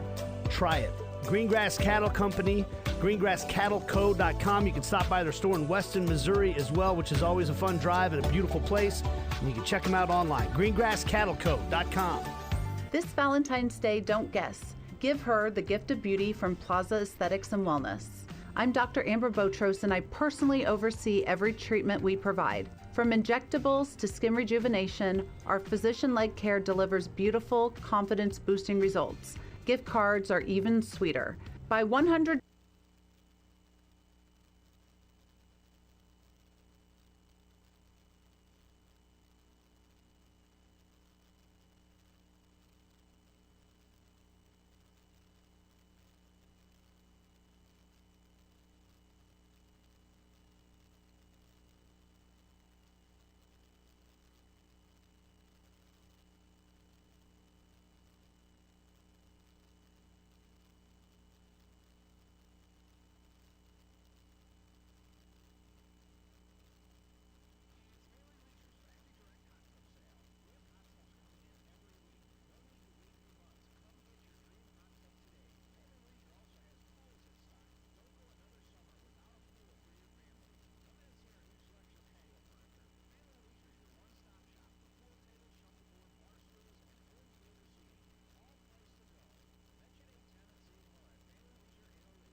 a former Royal Stadium vendor turned radio icon. It's all tonight on Sports Radio 810 WHB, your home for everything that's great. He's been in a band. I don't like you. And he's not to be trifled with. I'm a hard ass. I'm sorry. He's Todd Liebo. He's Todd Liebo. I'm getting really sick of guys named Todd. Hi, what's your name? Todd. I'm Todd. On the program. Rolling on here in the program, time for some Lebo sounds brought to you by our friends at Family Leisure. They're at K10 and Ridgeview. They're Kansas City's best when it comes to family and fun. I'm cooking outside tonight. It's outdoors. Great time. Yeah. They got a grill for you. You need patio furniture. They got that covered for you. It's where I got my poker table, where we got our trampoline, where we got our goal roll basketball where goal. you will buy your massage chair. Yes, I'm going to have it one day. It's been a long time Might talking have, about might this. have to, kick the second kid out of the house and just happening. turn That's the coming. bedroom into my Massage room. relaxation Yeah. chamber. But Yes. I definitely want a massage chair. Yeah. Definitely want a massage chair. Theater seating, they got it all at Family Leisure. You know them, locally owned and operated for more than a quarter century. Todd, we'll get to some Lebo sounds in a minute, but we want to get to some Lebo tweets first. Right before I walked in here to win the feud with Kurtis. Oh, yeah, I got to make note of that. So I was just, this is obviously from Monday, but just got tweeted. Scott Pollard, former Jayhawk. And he doesn't say Darren Peterson's name or anything in here, but you don't need to get too into the weeds to figure this out. Dedicated 3 decades of my life to basketball, and if I could walk, I could play. Sprains, illness, broken bones, etc. I'm no hero. It's all about how much you love something. This applies to anything in life. Do you want it? He's got a picture of himself in a Jayhawk uniform there. So it's just, I know we've talked Clearly a lot. a shot at Melvin Council. Yeah, now that guy wants to play. But this has just been such a weird thing with this Darren Peterson, and then the whole mess on Monday that it was late right before the game, and then the overseeing the, texting on the scores table. Do you recall 2 things, like what happened, what he did Monday, and what the team did Monday, that were more on opposite ends of the spectrum happening at the same time? It's just crazy. That's one of the more amazing, not just games, evenings. That whole evening at Allen Fieldhouse is unparalleled. And almost, in my memory. I don't know Darren Peterson. I shook his hand and said hello to him at media days. I didn't talk to him. Did he fall down? Did he crumble after you didn't. shook his hand? But it's just like, break so a I'm not. hammock? He sat down and put. I don't heating know pad on his anything hands. about him other than he was the number 1 recruit, and he's made around $3 million already. Because they got their money before July 1 when the house settlement had. So all that stuff is there, and when you watch him play, he looks freaking incredible. Mm-hmm. And then you see it many times. I've just sat there and watched him with pads on his thighs, and then other times just sitting there. And this one here, flu-like symptoms. And listen, I don't know the guy on the sideline who was texting whatever he was texting to his friend, but that may not be 100% true what he's texting. It's Just take in a the couple ballpark of at the words the very out. least. It's like 80% true. I mean, clearly, he went to practice or the shoot around, didn't feel good. Now, whether Bill Self said, "Listen, if you can't go," then you're not going to go. And he says, "Well, I think the tone, like those comments, if they were, and I think we all agree, they're probably not a direct quote, but they're in the ballpark, as would be most of our assumptions. The tone of the way they're said is like, hey man, if you can't go, don't go. if you don't half-ass it. It's just say, okay, blanket, I'm not going to go. Or is it if you can't go, then don't half-ass it. Don't even come just out don't here. even buy it. Well, F it. It's different. The tone tells the story, but that's fine. That's even irrelevant to me. It's just yet another thing that he's not going. And has there been 2 calm weeks in this year for him? No, because it started. It's when always, he was practicing, I guess, before they started playing. And now, it's going to hang every single day till 5 minutes before the game starts. Oh yeah. Yep. Oh yeah. All the progress that was made over the last couple of weeks has almost been wiped out in one night. I felt like right back to square one. Bill Self's comments were, he didn't throw him under the bus. but made the space between the lines huge. Yeah. You absolutely could hear that he's like, when he said we thought hey, the adrenaline was it adrenaline. He said we thought he was going to play. Yeah, That's the adrenaline part would that to take me, over. Yeah, we you thought, know, we thought adrenaline would take over and he'd play. Well, but this is Bill Self's first time ever coaching a basketball team. So how would he know if a guy He should wouldn't play? have any idea, right? But hey, listen here. Just want to tune into Hawk Talk tonight. Could be fun. I don't know. Yeah. 6 o'clock. But can I add a new layer to it since you brought this up? And by the way, I appreciate Scott Pollard tweeting that out. People point to his people, which would be his agent, and they point to his dad. Mm-hmm. You have a son. Mm-hmm. Would you want your son to be called soft? I mean, would you want? No. Is the lesson you would teach your son? Hey, sit it out. There's a buck to be made on the other end. Well, first of all, he's already getting $3 million. That's what, to me, like if you're a coach, are those the folks you want to forget about whether he's going to play or not? Do you want to do business with those people? I think he's hurting himself in the draft. I think he's finally. He's not going to fall out of the draft, but maybe he'll be 2. He might go 2, but even if he goes 1. You're not setting up a harmonious relationship. Like when you go number 1, you want to be Magic Johnson with the Lakers. Mm-hmm. Michael Jordan, I know he went 3, but you want to be Michael Jordan with the Bulls. Larry Bird with the Celtics. Hakeem Olajuwon for most of his career with the Rockets. You want to be a guy that, like, there is a love affair between me, this organization, and the fan base. You are going to walk in already halfway to AHville. Yeah. You're already halfway to being an a-hole. Listen. The day you're drafted.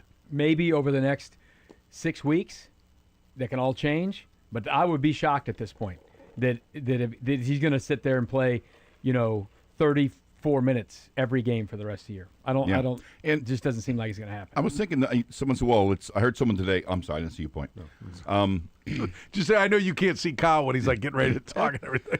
So someone said, "Well, hey, if it's we'll let him sit all this time. If he's ready to go in March, I'm good with it." Well, what makes you think he's going to be ready to go in March? And if he plays in the first round, what makes you think he's going to be ready in the second round? Yeah. I mean, a game 2 days later, there's no reason to think that. And I know Twitter doesn't mean much, but instead of DP, he's being called DNP. Yeah, that's happening. Yeah, you can't have that walking around. No. That's attached to his hip right now. Listen, this entire atmosphere has been created by the NIL and the portal and all that kind of stuff. No. The $3 million. No, the atmosphere has been created by him sitting there. Well, yeah, with alleged soft tissue injuries that nobody's treating, and watching the game. Well, this was different. This time it was flu, I guess. But I mean, I want to be clear. Like the NIL and the transfer portal are not why our healthcare system sucks. Okay, they are not to be blamed for everything. No, but a guy who's already got $3 million and says I'm not going to go play. I don't know. He doesn't have to go prove anything. You think the money? I would. It's not the overriding factor, but it's something. It's something because he's not going to. If he were someone who was going to be in college for a couple of years, then you can't yell at him or anything like that. But he's not. He's only going to be there for a little while, anyways. I think the only thing it changes is it brings out some character, the ferocity of the fan base. Because I know it takes away the shackles. For me, I spent years going, they're college kids, they're not getting paid. I'm going to handle it different than I would if they were pros. Right. They're pros now. If you're taking the check, I ain't got no time to wait. I mean, we can bitch and moan about a gymnast. Or who are they? Simone Biles got it at age 18, 19, whatever. Mm-hmm. We bitch about the Olympians. Well, they're getting paid and all that. Hey, you're going to pay? You're going to get paid to play? Game on. Back in whatever and so it was. I think it takes away the shield of protection, but I don't think it's changed. I don't think it's any different. I don't think the view of him is any different because he's getting paid. I think like back in whatever it was 13 when Joel Embiid had a back injury and he played 20 games at KU and didn't participate in the tournament. And Andrew Wiggins looked to me like he was kind of making business decisions in the tournament, not diving for balls and everything. I understood that maybe because as far as we know, I mean, they hadn't gotten paid. Not this kind of money. And you're like, okay, you're going to protect yourself. I think there would be, if you ask me about my son's not going to be some Division I athlete and anything, but if he'd gotten a huge chunk, and by the way, that is a huge chunk of money. That is a monstrous chunk of money that almost everyone in America will never see in their lives. and you get that, and all you have to do is go out there and try hard for 6 months, I would be very disappointed if he wasn't out there diving for every loose ball in practice, and if you felt a little sick, you weren't going out there and trying to play. My daughter commits to babysitting and then gets a really cool offer to go do things with friends. Tough luck, you're babysitting. I'm like, you made a commitment. Yeah. Like, that's it. Your word, like, don't say yes unless you know you can do it. And once you say yes, then you're going to do it. Yeah. And you're going to do it well. I don't like playing this sport. Well, that's fine. When the season's over, you can quit. You can quit, but you committed, and you're not walking away from your team now. This is just a super weird situation, and it's basic parenting. Yeah, it's just like it's just a bad spot. And he's a young man, and he does have people directing him to do these things. I don't think he's sitting there going, "I don't want to play." There's no way. Well, that's why I'm bringing up his dad right now. Like, that's the part of the equation. Yeah. Like, And I'm like, I wanted to jump through the TV and go play Monday. It looked like so much fun. Yeah. And you're sitting there, not playing. It's just got to be so weird. What a weird dynamic on that thing. But this is you can try your best to figure out who you're recruiting and what they're all about. And I think probably Bill Self is surprised with what he's gotten as far as that stuff goes. What does his career look like? He'll probably be a star. As a pro, what does he look like? Be a star, but You think so? I mean, I don't. Probably one of these guys who's going to be really good and probably have to play for like 4 teams and be one of those guys who's just around making money later. And I don't think he's going to be cutting down nets. I think and we're trending trophies. We're trending Wiggins-esque. I mean, Wiggins at least play. He just doesn't really have any. Wiggins is good at basketball. He doesn't love basketball. Did he steal a ring somewhere? Did he get one? Golden State. Yeah, he got one with the Warriors. But he's not the reason He why. played really well in that playoffs, Yeah. particularly in the finals. I mean, like a guy who that would be a high watermark for this kid. 10 years from now, people will go, God, he had all the talent in the world, just never panned out. He just never could stick anywhere. That's what it looks like it could be. I do think it's going to be. Does he go 35 minutes every game of the NCAA tournament? Like, if Kansas would play 4 games. He could earn some respect there. He could earn some respect that, like, okay, yeah, he's going to be a dog all regular season. But if we can put enough talent around him, when it comes postseason time, it looks like then he wants to make a mark. Mm-hmm. And so let's go. Like, that is going to be. The thing that has blown my mind is, like, if with whatever little, he's had some injury, okay? But, like, listen, Scott Pollard. I don't even know here, that I buy that. Scott Pollard says if I could walk, I could play. He's clearly not that kind of dog, Right. okay? But he is like begged out of or whatever some of the biggest freaking games they've had. That's the thing that shocked me. I thought it'd be like load management stuff. Yeah, I'm not playing in Waco on Wednesday, but yeah, big Monday against Arizona, I'm in. And that's not how it's gone. It's been like the opposite of that. And I'm like, this is like wild to me. When it walks like a duck. When it quacks like a duck. I mean, let's when it really was over, when it was like decided, when the ball was thrown out of bounds because he wasn't even looking. Yeah, he was looking to get taken out of the game. More important for him to be like, hey, I gotta grab a seat. And that was here. that TCU game. Yes. And then they came back without him and won the game, down 18 or whatever. Well, he came back in and made helped. three. But that's the part I liked about this game was he was out. He was gone, and they went and did. And I think that's where they've got to go here moving forward. Well, I'm not really feeling it. Then you're out. Yeah. That's how I think he has to handle it going forward. We don't have time for this. I don't think you want I think that team played better ball because there was no looking down the bench and be like, was he going to put DP in? Yeah. Now here's the deal. Did the West Virginia loss come after the TCU win? Before. No, it was after. Yeah, it was like loss, win, loss. Yeah. So there was like an element. I think that TCU, like, I don't know if you lose to TCU, you probably beat. I think you probably beat West Virginia. You're in the same spot, but I think that was where there was probably a bit of a like, okay, yeah. If you say you're out, you're out. Otherwise, you're going to go and put them back in.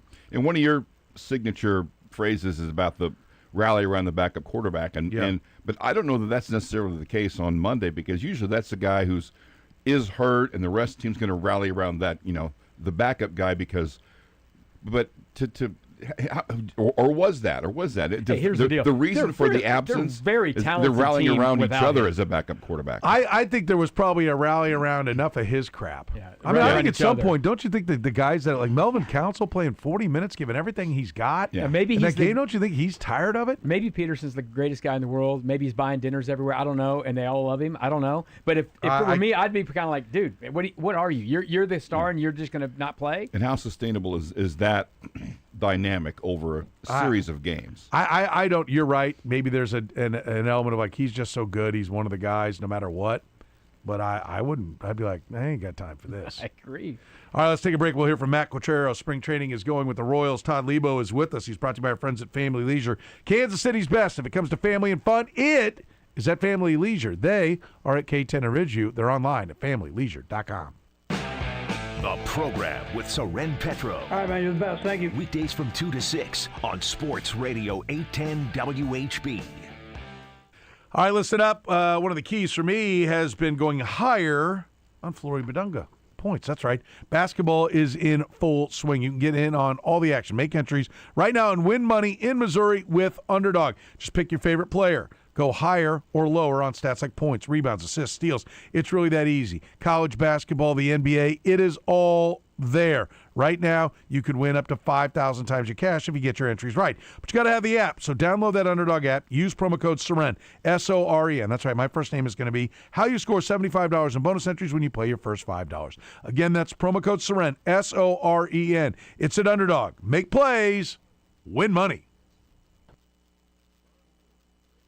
Men, the new year is here, and if you're like many of us, you're ready to improve your health. But if you're feeling low energy, not sleeping well, or not seeing results in the gym, keeping that resolution can be tough. This is Jeff for Heartland Men's Health, and if those symptoms sound familiar, we can likely help. They often point to low testosterone, and treating low T is what we do. But this year, we're also helping men go further with 4 targeted body composition plans featuring growth hormone peptides, NAD+, GLP-1s, PDA, and more, designed to boost energy, support metabolism, enhance recovery, and accelerate fat loss. With our low T treatments combined with our body composition programs, most men notice real improvements. More energy, better focus, improved sleep, stronger workouts, and often a renewed sex drive as well. So call us. Your initial visit is just $99 and includes blood work and a medical consult. And if you start on treatment the same day, your visit is free. Call 844-447-6600 or visit heartlandmenshealth.com. Featured therapies are compounded and have not been evaluated nor approved by the FDA. Provider prescription required. See website for details. This Valentine's Day, Russell Stover's chocolate-covered straw.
All right, the La Feta Delicatessen into the hour answer. Chiefs have had 3 100-yard pick sixes. I asked for any one of them. Todd Lebo said he got one of them right away. Gary Barbara right away. And Yeah, then Gary Kyle Barbara. said, who's that? I said, all right. Lloyd Burris, did he have the other one?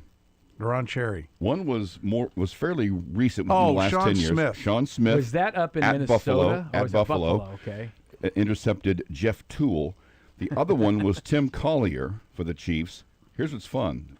The Collier and Barbaro pick sixes came exactly 7 days apart. Back-to-back weeks, the worst Chiefs team in history at that point had back-to-back pick sixes. Probably lost both games. Yeah, Gary Barbaro, possessor of one of the great mullets of all time, And still bowl looks cut. looks cool. It was kind of a all of it bowl cut. Really just a long bowl fit cut. the time. It did. He's 72 today. He was 6'4", 200 as a safety in 1977. Think of how big that dude was. One of the great New Jersey Generals of all time. Yes. Get the money at that Yeah. USFL. We got to the USFL. He's The got a best big payday to go to the 26 USFL. ever to play for the Chiefs. La Feta Delicatessen, 143rd and Metcalf. Go see him. Tell them the program sent you. Their sandwiches are to die for. I got to get back there. They're great. I've only gotten to get down there once. I got to go again. Plus, our buddy Adam. He's awesome. He good is dude. awesome. Good dude. Good family. Good people. Yeah. All right, Todd. Let's hear from Matt Quatrero. Yeah, pitchers and catchers reporting today, and so it's going to be a lot of pitching talk. Let's first talk about Kris Bubic, who is back and healthy-ish, I guess. Everybody on the pitching staff looks like they're going right now except for one guy, and it was the guy I didn't really know. But so, Cole Reagans is back pitching and all this stuff. But Quatrero, talking about Kris Bubic, said it was tough last year that he got hurt after the All-Star break with the rotator cuff injury, but he did avoid surgery, and he's ready to go. Really disappointing to go literally from the All-Star game to one more outing, and then that's it. And so for him, I know that was not fun. And he's such, you guys have been around him. He's such a great guy, so thoughtful, such a good team person that just to have him out there every day, and obviously because he's so good, that helps us win games. And you don't ever want to see guys have to go through those kinds of injuries and setbacks. So to get him back out there again is really a positive. And I think he won his arbitration case today, $6.15 million. So he's a free agent next year. I like Bubic. I'm a little bit worried that you had a rotator cuff injury and you just rested it and it's all going to be okay. That seems, I guess that'll work. Or is it going to pop back up again? Rotator cuffs don't just heal, do they? Well, it's clear that nobody was willing to give him what they wanted for him, so they feel like he's got real value. Mm-hmm. I think you can rest it and be okay, but I wonder, is he going to feel something? Well, he's kind of added some new stuff to the repertoire, and I'm wondering if it just doesn't fit with his body. Yeah. Maybe so. You get used to pitching it a certain way for a long time. So now, this is his last year with the team. So is he someone who you're just hopeful that he's not going to get hurt? Maybe you get some value for him later. If someone just had to rest for 6 months on a rotator cuff, that's not someone I'm giving 3 or 4 years to. Well, I don't know that he had. They said he could have pitched at the end, but they weren't going to push it. Yeah, they weren't going to push it. So he didn't have to rest for 6 months. I hope he's well. Well, I do too. It's important. Because if you didn't get him traded, I think you need to win a lot of games 3-2. Yeah. Unless sure. Jack Caglione really comes around, I think it's going to be important for the pitching to be top shelf. Yeah, no doubt. Noah Cameron was a big surprise last year. He ended up pitching 24 starts. Once he got in there, he was everyday Eddie, right? He would go out there and pitch, and it'll be a little bit different for him this year, Matt Quatrero says, because he's not sneaking up on anybody. Oh, he had a great rookie season. I think now it's the cat and mouse. It's back and forth. People have seen him now. People understand what he does, and he's going to have to continue to adapt. It's no different than anyone else. You want to help their stuff get better, their locations get better. He's not giving things away, not making sure that he's protecting all the tips and all those kinds of things that all the pitchers try to work on. But more than anything, it's just being consistent and letting his stuff play in the zone. He really was consistent. You go back and look through his game logs. He was like tremendous. 6 1/3, 6 1/3. I think he had 4 or 5 starts where he didn't go 5, but I think started all those innings. He would go out there and get a guy out or something. Throw 4 1/3 or something like that. It's really impressive. Kind of out of nowhere for most people that this guy popped up in a spot and was just really good the whole time. And that's going to be important for that to happen. You go back and look through in 14, right? Waka had 29 starts. Lugo had 33 starts. Reagans had 32 starts. Brady Singer had 32 starts. Alec Marsh had like 25. and he's hurt again. He had a labrum surgery, right? Last year, Waka was out there every time, but Lugo made 26 starts. That's good, but it's not 33. And Cole Reagans made 13. That was a big setback for him, but he got back at the end. I think he feels confident that getting back out there at the end lets him know he can go. But I think they're going to have and that, look, the good news is they got more guys, because I think Ryan Bergert looks all right to me. And we'll see if Cameron can keep doing this stuff. Lorenzen, I'd forgotten Lorenzen started 26 times last year, and he's a Rocky now. Right? Well, they had so many injuries, yeah, Todd. I know, but he answered the bell and went out there and pitched. 24 starts for Noah Cameron. If he had 30 starts, he had a 2.99 ERA. If he goes 30 starts and a 4.0 ERA, I'd probably take that. Would you bank it right now? Would you? Absolutely. Yes. Year 2? Would you? Yeah. Especially being year 2, like Todd said, yeah. His fielding independent pitching was 4.18, right? Mm-hmm. So, but his whip was 1.099. Yeah, I think right? 18 home runs. It's probably a little more than you want, but that's 24 starts. But listen, as someone who likes the crispest of the game, he threw the ball to him, he pitched it. There's no him hawing around and all that stuff. I think there'll be a regression back to the norm. I'll have to look at what was the BABIP against him, the batting average on balls in play. But I think there'll be a regression to the norm. It was 241, so that was abnormally low. Yeah, it's a little low. So, but if he's a 3, if he spends the rest of his career between 350 and 4.25, take it. And he's taking the ball every 5 days, bank it. I mean, that's great. Well, that's they're going to Cole Reagans going to have to start more than 13 times. I mean, he needs to be healthy because he's the guy with the most talent, arm talent that they've got in that staff. And he was really, really good in 14, and that helped. And he was really good for a long time in 14. And I remember talking but this time last year, we're like, oh, this guy could be a Cy Young winner. But then you only start 13 times. That ain't going to happen. So health's key. If he starts, his strikeouts per 9 are incredible. DeGrom-esque. Yes.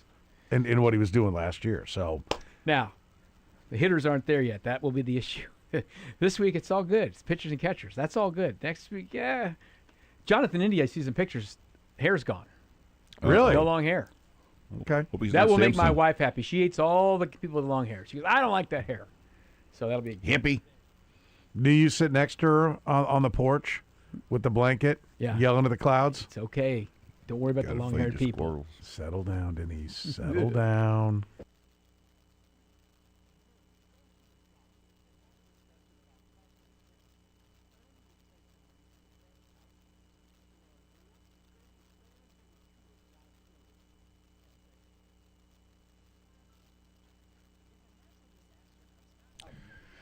All right, 4 teams have gotten 7 sacks in a Super Bowl. Name any one of them.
player, coach, pain in the ass.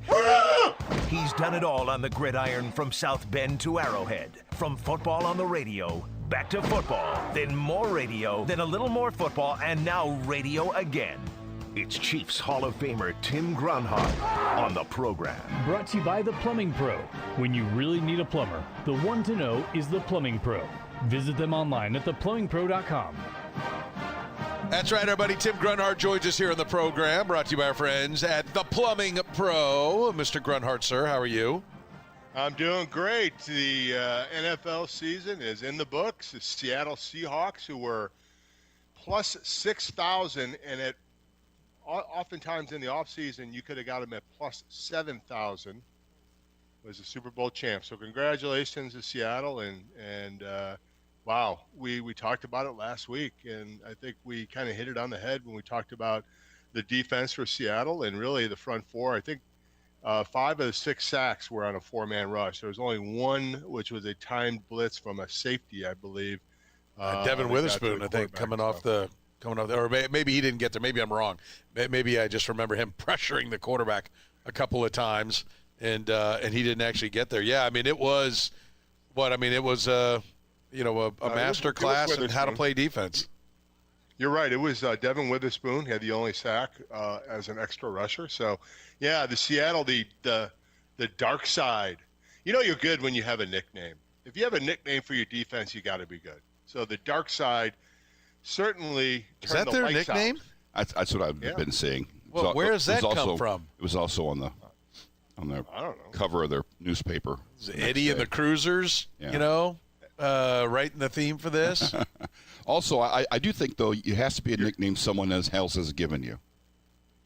Okay. I think you get extra points. If you give yourself a nickname, Did they what does the dark side refer to? Must be the Star Wars, right? I don't know. Maybe Star Wars, the dark side. Yeah. I don't know, but I agree with Kurtis. You can't make up your own nicknames. I mean, Grunny, I didn't make up Grunny. I'm telling you, I didn't. I don't know where it came from, but it's far too complex for you. Self-ordained nickname of the Seahawks defense, which powered the team. Blah blah blah blah blah. Name for the Pacific Northwest's gloomy weather. Oh, the dark side.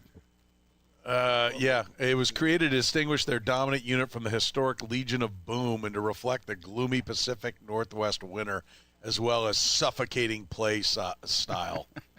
The best works. Nickname for defense, the best nickname for the defense, I think, would be, I like the Bears, who are monsters of the Midway, but the Orange Crush has got to be the best nickname. Orange Crush, Doomsday, Purple People Eater, Steel Curtain, No Name Defense. What was the Rams? What do they call them? Fearsome Foursome? Fearsome Foursome. I mean, these are nicknames. The Dark Side. Yeah. Bite my right cheek. And that left. name sucks. I just like the Chiefs to have a nickname for their defense other than Civ. Come on, that was the best side of the ball. They were top 10 unit. What are you talking about? I'm just playing. The no pressure defense. The plus 2 defense. Okay. To bring 2 extra guys. All right, real quick. Right, the defense was good, but we're just going to have some fun. Yeah. Best 2 ideas you got for a nickname for the defense. How about pat the ball at will? Because you got all day back there. Yeah.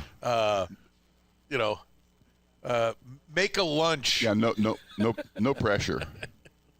Yeah. No pressure defense. Yeah. I don't know. It had to be. We had to think of something that would have to do with a Kansas City theme. How about something simple like no pressure, but pretty good in the back end, able to match up well, bend but don't break. The looking defense. The meatless Joe's sandwich defense. Yeah. How about 20 to 20 is yours? Yeah. Something along those lines. Listen. The stand and watch defense. I think there are 3. I think 3. There's more than that. There's probably 4 or 5 major takeaways, and I'll lay some on the table, and you tell me which one you want to dive into. Okay. Draft well. Curtis pointed out, and they've basically built that whole team in 4 years. right? There are no real holdovers. Everybody has been acquired on not under this coach, but, and again, the general manager's been there for a while, but it is like one contract cycle worth of talent acquisition has built a championship. So I think that, their roster construction has been fantastic. They're young. That goes hand in hand with everybody, even the free agents are recent, but a lot of draft picks are on this team. They're young. I think the third youngest team in the NFL, which is something I think youth equals good, old equals bad, right? Like I think that's one of the things we can look at. Their defense was simple but incredibly effective. Their front four could get pressure without having to blitz all the time. They could run the football effectively. Those to me are like the kind of the major themes. Which one? And they have a premium number one wide receiver. Like I think that stands out to me, that they've got a real number one. Like I think Sam Darnold was fine. I think he's the reason why they won't. I think they're going to look a lot like the Baltimore Ravens in the sense that they're going to be good every year. They're going to be in the playoffs every year. But a lot of times I think Sam Darnold, when they start getting more expensive in spots, Sam Darnold will keep them from moving on. I still am not convinced that he's an elite quarterback. What in there do you want to sink your teeth into? I think just kind of what we talked about last week with the front four, getting pressure. It's so important in the NFL nowadays to get pressure with your front four and be able to drop 7 and take away space from wide receivers. So, I mean, we talked about it last week that they had to get pressure with 4. You know, the interesting thing is in the beginning of the game, one of the things we talked about was McDonald and his illusion of pressure. But really in the first quarter, he brought some pressure early.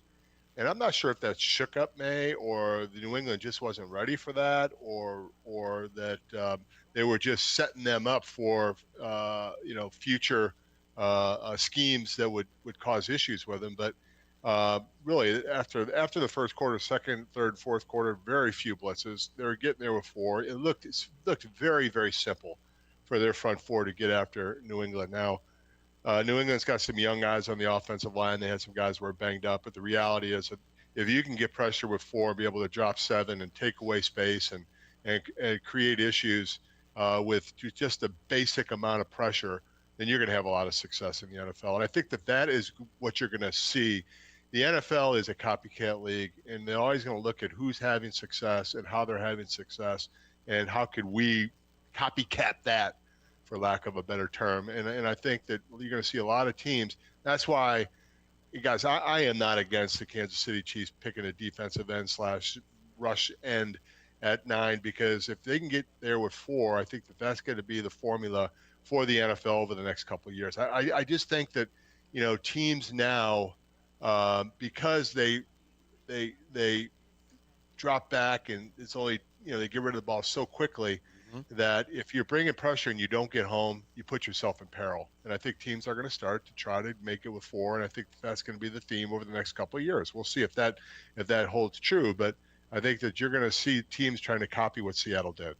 Yeah, because if you pressure with 4 and you don't get there, at least you've got 7 in coverage, so you've got kind of a fallback position. I wonder, particularly with the Eagles doing it last year and the Seahawks doing it this year, pressure with just 4 is key. But what I wonder is it these last 2 Super Bowls been just a bit of an exaggeration of that, and that in both situations there was a compromised offensive line. You had a rookie left tackle who really wasn't a left tackle, and you had a veteran left tackle with the Chiefs who wasn't really a left tackle. Yeah, Campbell looked like Tooney out there. Yeah, because 3 years ago, when the first time the Chiefs and Eagles met, you're talking about the offensive lineman of the year. Well, listen. And hold that thought, just because I'm pirating your point here, because I think your point's a good one, Curtis. But I just mean from the standpoint that Campbell, like Joe Tooney, is a great guard. Yeah. But we saw that why the tackles go first. I mean, the elite length, the anchor,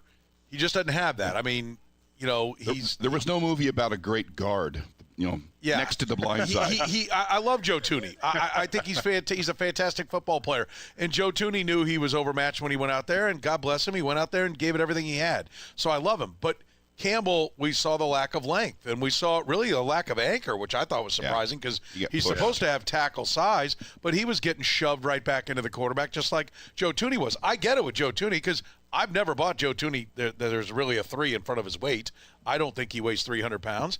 And, I get it. Like, that's just – it's a different ball game out there on an island. So that's what I'm talking about. I think Kurtis's point is dead on because I think Campbell will one day – they can sit there and say he's a left tackle because they have no choice to say it. Yeah. But if a left tackle falls into their lap, they will move Campbell into guard, and he'll probably be a Pro Bowl guard. And so I think Kurtis's point is spot on. Like, we are all about the pressure, but, like, these offensive lines, did we really see, a great offensive line try to stop them? And one of the reasons why I point that out is that 3 years ago when the Chiefs and Eagles played the first year, Eagles front four was pretty wrecking crew-esque then, and Mahomes basically could have named his score in the second half.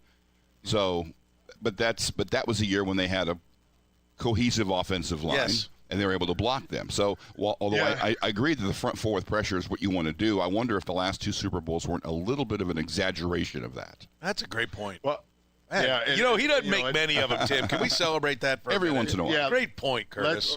Let's just end the show right now. That was good. I'm going home. Mic drop. Hey, there it is. But I will say that, offensive line play has suffered, and I'm not sure exactly why. Maybe it's because the defensive linemen are so athletic now, or maybe just it seems like there's been a rash of injuries on the offensive line throughout the league.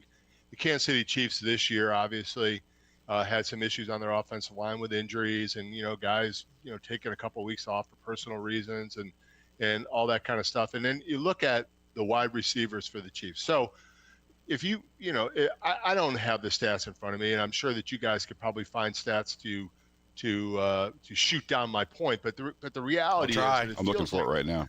I know, yeah. But it feels like the Chiefs really faced a lot of 4-man rushes. Anyways, there wasn't a lot of pressure per se on Patrick. I think there was a little bit more than usual, but not extraordinary pressure on Patrick Mahomes. I think if you look at our wide receivers and their separation rates and their win rates, guess who had the best separation rate with a minimum of 200 routes for the Kansas City Chiefs? And when I say separation rate, when you blitz, that's when your wide receivers have an opportunity to create some space, because a lot of times it's man, or they're playing a cover one or something, which is a little bit more difficult to cover wide receivers. And in this league, you obviously got to find a little bit of space for those wide receivers, which isn't easy to do, especially like Seattle when they dropped 7. And you just watched New England, they couldn't get anybody open at all. Especially, listen, if you punt the first 8 drives of a game, you're not getting any separation. You're not getting any room for your wide receivers. So guess what wide receiver for the Kansas City Chiefs had the best separation rate? And then I'll go down the other ones because it wasn't that impressive. We didn't separate. We never got any space. No, I agree. And I've looked this up, and I'm trying to remember. Is it Thornton? No, I think it's based on the one chart we saw, it was Juju. He couldn't do anything against man, but he was good at getting some separation against zone. Is this just against man, or is this just on every route? This is on every route. It wasn't against man or zone, but Tyquan Thornton had 15.2% separation rate. And then, Soren, you're right, and it could be breakdowns with man and zone and that kind of stuff. I'm sure that Juju Smith-Schuster probably does a lot better against zone because he's an older, a little more savvy wide receiver. He had 10.2%, Rashid Rice 9.9%, Xavier Worthy 9.2%, Hollywood Brown 8.3%. That's not very good, guys. That ranks down at the bottom of wide receiver room. A room that I think if we were sitting here last year in May or June, talked about, hey, what room do you think is most improved for the Kansas City Chiefs this year? I think most of us would say that we're looking forward to see what the wide receivers could do in this offense, and they just spit the bit. They couldn't find separation, whether that was play calling, whether that was pressure, whether that was route combinations, or whether it was just bad wide receiver play.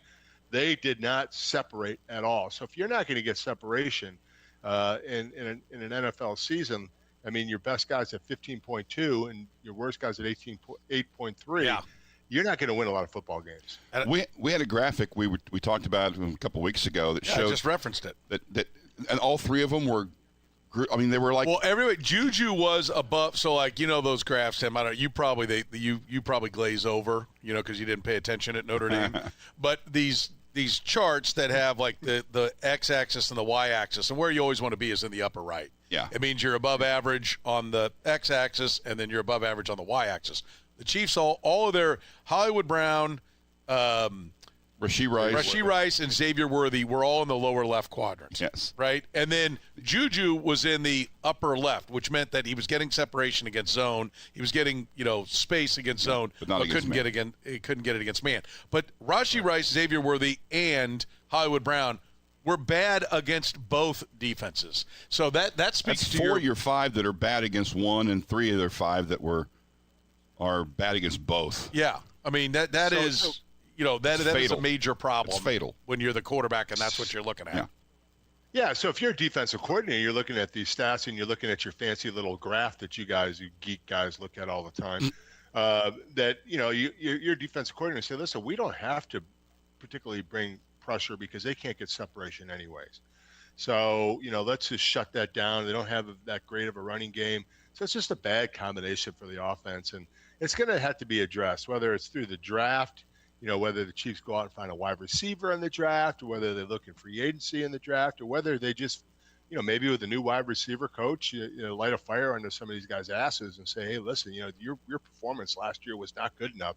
They've got to find a way with protection, obviously, to get separation, or it's going to be another one of those years where, I'm looking at, right now the Chiefs are, a lot of people are saying that they're not even going to make the playoffs. Now, I think that that's a stretch and a reach. I think that this team I don't think it's a reach. I'm not saying I agree with it, but I don't think it's a reach. We can get into that in a minute if you want.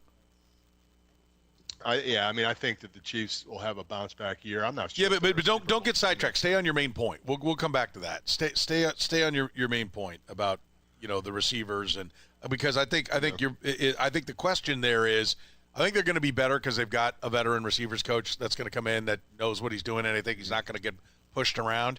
I listen. You know the kid who got canned, Connor Embry. Connor Embry. Yeah, Connor. Nice kid, but he lost the room. Did he ever have? He never had it. I would say probably never had. I got to be honest with you. Like, he's quality control, or he needs to get into personnel. If I were Andy Reid when he's leaving, because I know he's a friend's son, I would have told him, Connor, listen, we gave it a go. We did everything we can to support you. You need to look at scouting. You need to go on the personnel side, or you need to think high school football, or because. He got. I don't know this for a fact, but he could not hold the press conference room. Yeah, because once a month we get the position coaches, and you can tell some guys have it, and some guys don't. When Dave Merritt walks out there and talks, you're like, that's not just a DC. He's the defensive backs coach. That's a head coach. He walks in, he commands the room, he answers every question, authoritative, and like, okay, what's next? What do you got for me next? Embry, the first time, everyone went, oh, boy. Well, maybe it's his first time. Maybe he'll get better. He never did. His last press conference was just as shaky as the first one. He just doesn't have that part. And if he can't hold us, how's he going to hold NFL wide receivers? And frankly, let's be honest. He wasn't qualified for the job when he got it. Yes. Right? So he was going to have to grow into it, which meant that Matt Nagy and Andy Reid were going to have to coach him up. Other coaches were going to have to coach him up. And I believe that he held the job for as long as he did because they kept making Super Bowls. And how bad is it if we're making the Super Bowl? But the bigger part was everyone that you'd want to hire was already hired by the time you had a chance. Because you can't, after going into while you're sitting on the bye week as the 1 seed, go hire a new wide receiver coach to start after we're done. Right? It doesn't work like that. I believe that the Chiefs knew that they were weak at that spot, but they didn't get to pick anyone until the Super Bowl. By that point, 8 different wide receiver coaches have been hired for new staffs, and you're getting at best the 9th best guy. It makes sense to me. I want to go back before we break, Tim, because I don't want to come too separated. You talked about the pressure. The Rams scored 85 points against the Seahawks in 3 games. All right? So they averaged 28 points a game. All right? How many times do you think the Seahawks sacked the Rams in 3 games? The Seahawks won 2 of the 3. So I want to be clear. I'm not but I'm just talking about Rams offense against Seahawks defense. The Seahawks defense is getting all the hype. Their pass rush, their pressure, that's all the conversation, and rightfully so.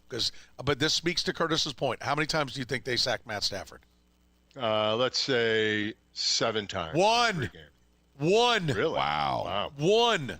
So the idea that this was, you're in my, because I was a Bears fan then as a kid, that this was the 85 Bears, it was not. It was a very sound, good defense that, yes, could pressure you. They had 47 sacks. The Broncos had, 70, 72? Yeah. They weren't even close to the top in pressure. It showed up at the right moment, and now the story is being written like this was some hellacious front four. It speaks a lot to what Kurtis is talking about, that Campbell was weak and they didn't have the protection scheme or the talent to handle him. So, yes, if you can kick the ass of the offensive line with 4, you're going to do well. But sometimes, and in this case, I think the New England Patriots' lack of offensive line contributed as much to this as the quote-unquote greatness of that front 4. Yeah, and also with the Rams, listen, would you like to have that wide receiver room?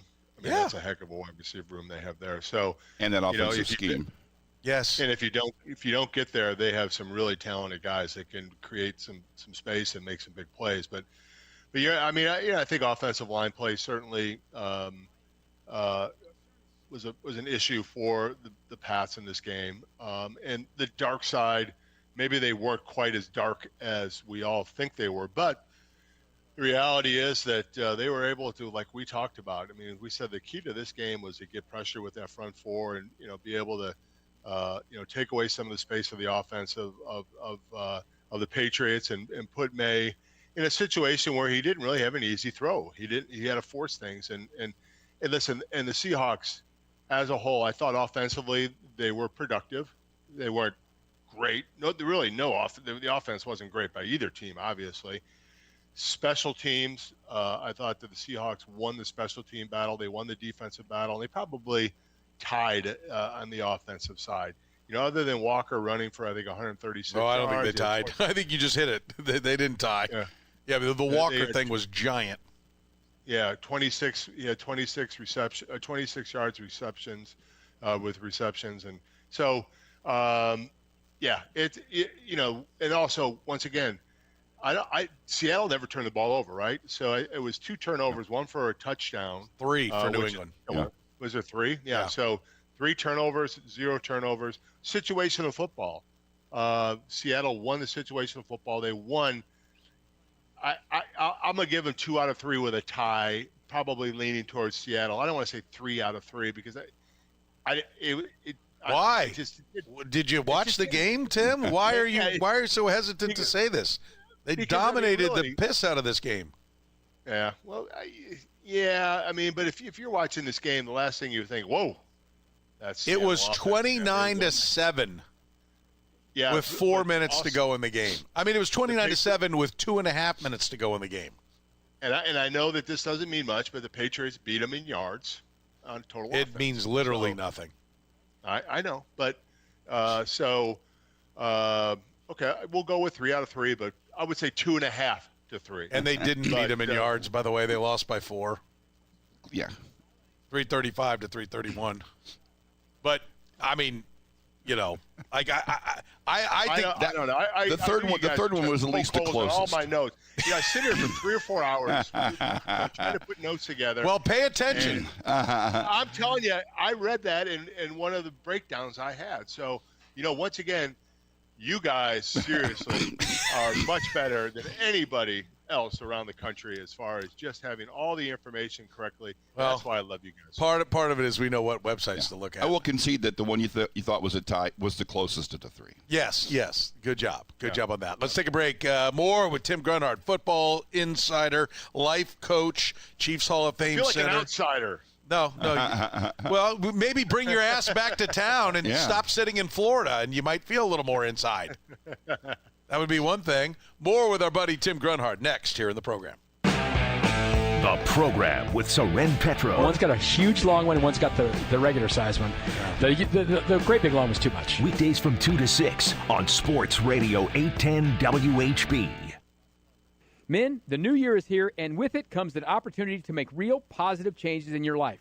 If you're struggling with erectile dysfunction and ready to move past the frustration and embarrassment, now is the time to call Heartland Men's Health. Maybe you remember the first time it happened, you laughed it off, no big deal, but when it happened again and again, you realized it was a problem. Maybe the pills work sometimes, but not the way you want, or your intimacy has become just good enough instead of truly great. Few things matter in life more than intimacy, and when ED interferes, it can seriously affect confidence and relationships. Heartland Men's Health offers proven treatments that work when the pills and the herbals fail, treatments with success rates of over 90%. Some can even help you last an hour or more. They are successfully treating men just like you throughout Kansas City, with locations in North Kansas City, Overland Park, and Independence. Your initial visit is just $99, and that includes a medical consultation, testosterone and PSA testing, and if medically advised, a test dose. If that test dose doesn't work in office, your visit is free. Make this the year you take control. Call 844-447-6600 or visit heartlandmenshealth.com today.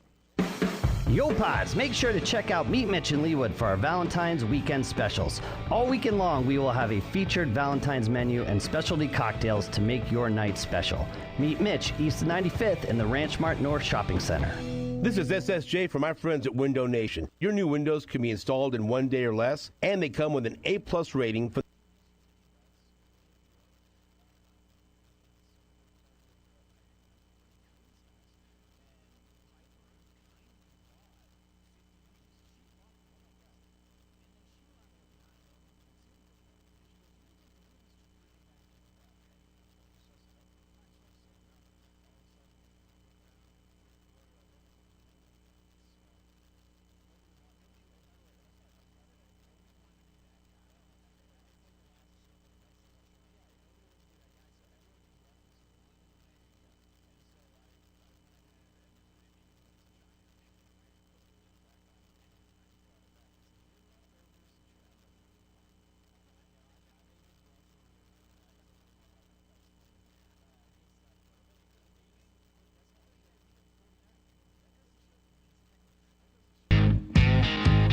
All right, the La Feta Delicatessen, end of the hour answer. 4 teams have gotten 7 sacks in a Super Bowl. Name any one of them.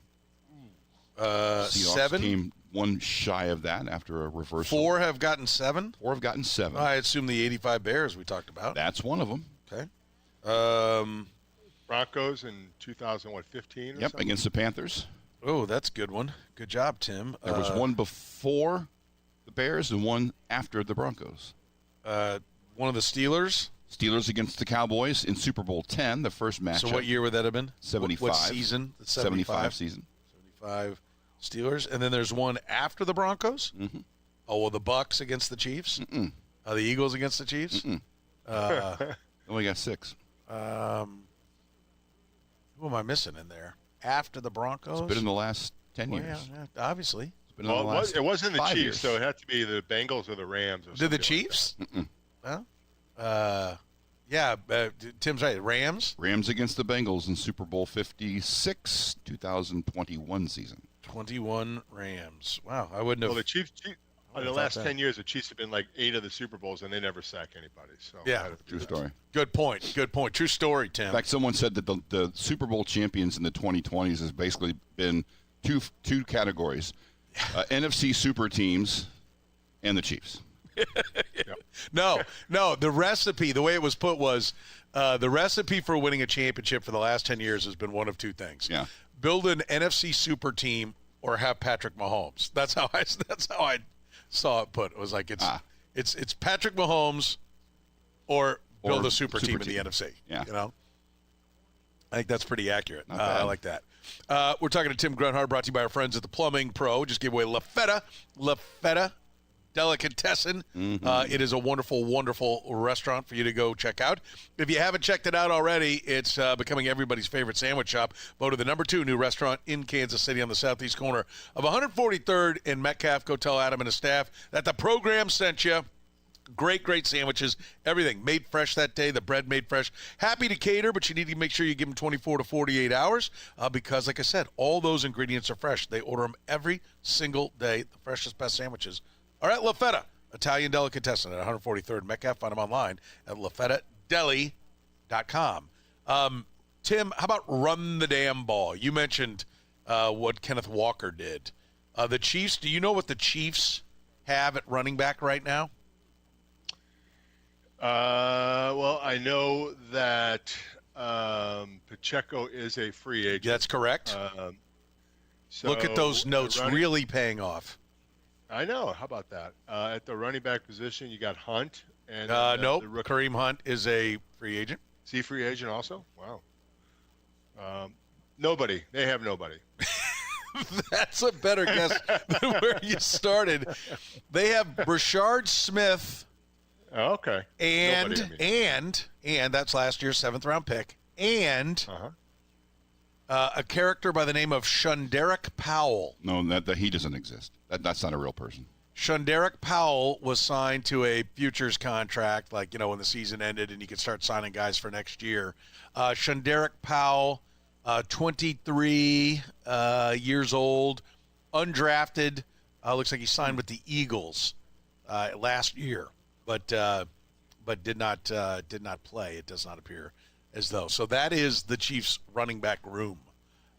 They at least are $50+ million over the cap, so that should be intriguing. And if you look at the running back free agents that are out there and the expectations of what they're going to bring, I think this is like the worst time to be in the market for a running back, because I mentioned it. The 6th and 10th best, or 4th and 10th best rushing teams were what made it into the Super Bowl. I think everybody's going to be looking to copy that. And last year, all the running backs were cheap, and I think now everybody's going to say, okay, time for the market to correct.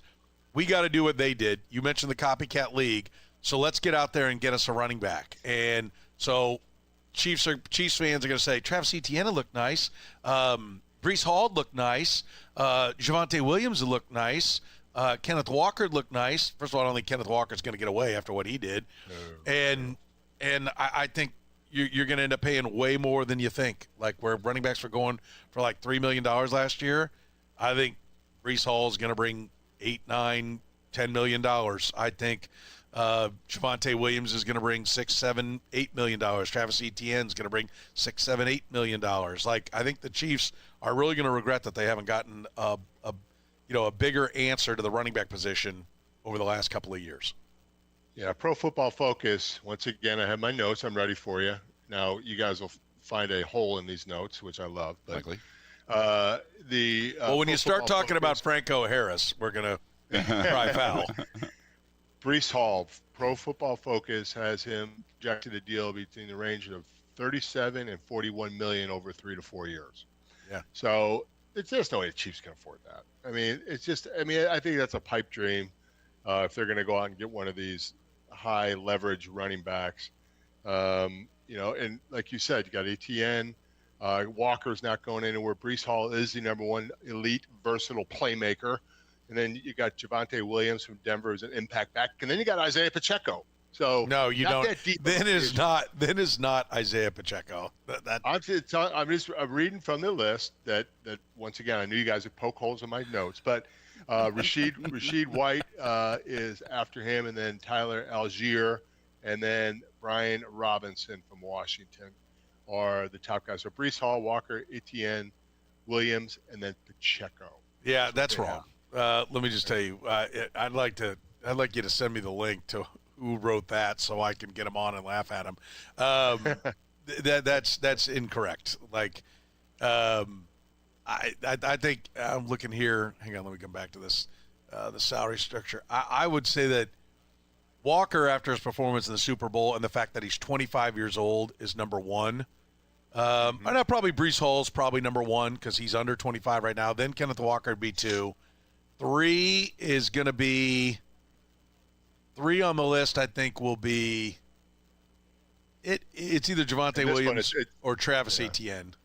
Yeah, this one it's Etienne. Yeah, but they're 3-4. I mean, in my mind, I don't know why people don't like Javonte. I said that last year. He went for $3 million or $2.7 million to the Cowboys. All he did was rush for 1,000 yards and catch 400 yards. Like I loved it coming out of college. Yeah, I mean, I guess because Sean Payton gave up on him, everybody's like, well, there must be something wrong with the guy. But I would nominate Kenneth Gainwell as a guy who's, in that next tier. Like I think those guys we mentioned are going to be your top tier, and I don't think the Chiefs necessarily going to be able to afford that. I think they're going to have to shop at a lower price. And, you know, do you think Najee Harris can stay healthy? Do you think there's anything left in the tank for Austin Eckler? You know, Rico Dowdle, you believe in the one big game he had being more of a, you know, a possibility? Can J.K. Dobbins stay healthy? You know, I think you know, there's about 4 guys you'd really want, and they're all going to go pretty quick.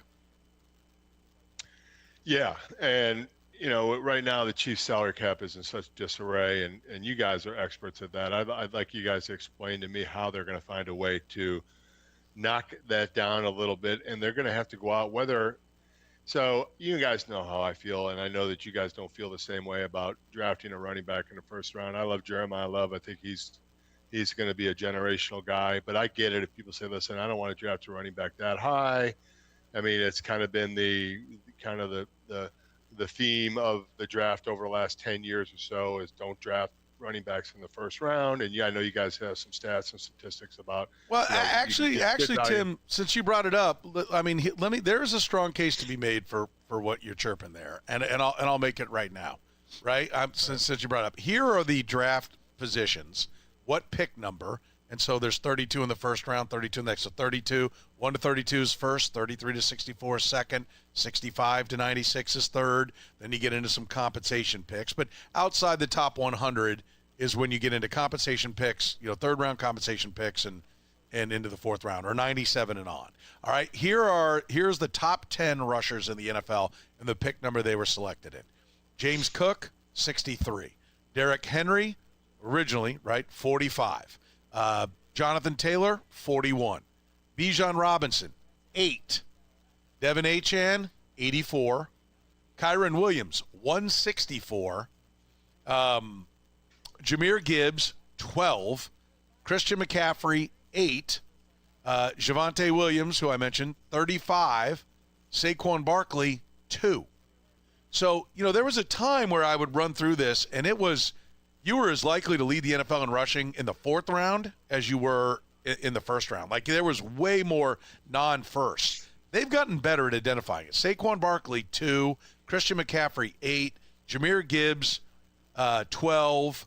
And Bijan Robinson, 8. Nobody went higher than 8, but 4 of the top 10 were first-round picks and high first-round picks. I mean, it does look to me like if you're that elite difference maker, Tim, 9 is an acceptable spot. That's where you start thinking about taking these guys, or you don't touch them, because I don't hear 25. I don't hear, 29.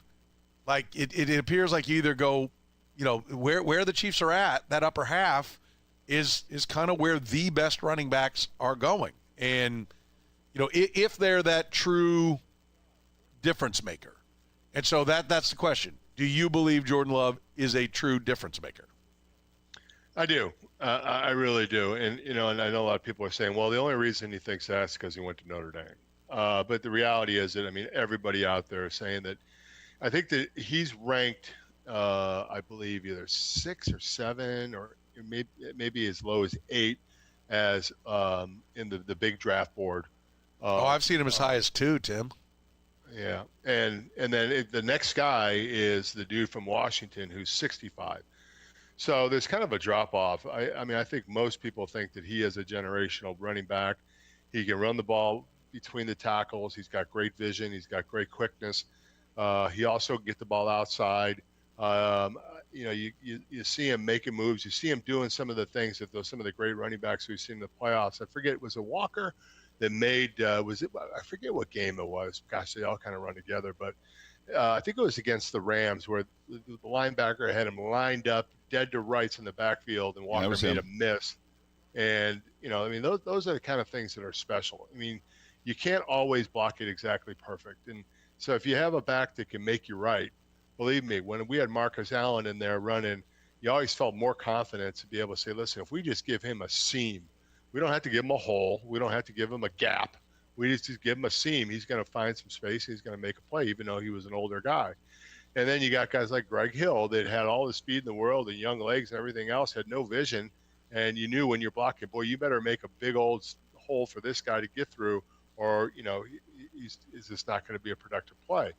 So I think he's got that ability. He also does a really good job of catching the ball out of the backfield. Andy Reid loves throwing the ball to the backs. It just feels like that's something that just hasn't been a part of the offense over the last 4 or 5 years because they just haven't had a guy that's been able to do it consistently. So, whether it's in screens or whether it's in, little out of the backfield, sitting down over the top of the center, or actually being in routes and dropping him, going to empty and having him in the slot and running routes. He's one of the best backs that I've seen in a long, long time and be able to produce in the passing game also. So, hey guys, listen, I get it. I'm kind of speaking out of both sides of my mouth like I usually do, but I want them to be able to rush the quarterback with 4 because I think that's going to be the key over the next couple of years. I think of this copy, everybody's going to try and do it, and then you go after a defensive end, you go after the Bain, or you go after the kid from Texas Tech. Or, but I really truly believe that this is going to all kind of work out. I think in free agency, we'll see if the Chiefs are going to spend money on free agency, whether they spend it on a back or they spend it on a defensive end / inside guy. Yeah. I think we're going to know where they're going to go in the draft fairly early because I think they're going to have to do something in free agency to address those positions. Final observation before we break. It seems weird that Andy Reid has a type at running back and a type at wide receiver, but they've only ever addressed that type in the wide receiver situation. They've gone out and got his type of wide out. You say he likes to throw to the backs, yet they've never put any kind of capital into that kind of running back. It just seems strange to me. Yeah, and they took LaShawn McCoy in the second round when he was at Philadelphia, so they've done it in the past. We'll see if they do it here. My dream, if you want to take Jeremiah Love, I would say, roll back to 16, 17, 18, get him there. And then I feel better getting some extra picks, and I'd feel a little bit better than taking him at number 9. But he does catch the ball well. He's got good hands. He runs the routes well. He does look like he'd be a perfect fit for Andy Reid. Tim Grunhard's always a perfect fit for us. More with Grunny next here in the program. The program with Soren Petro. What do you think? Weekdays from 2 to 6 on Sports Radio 810 WHB. Take a vacation from your bills. Pay off credit cards and save.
Tim, you mentioned, I'm going to come back to, like, you talked about, like, people have the Chiefs maybe not making the playoffs, and you're not going to go that far.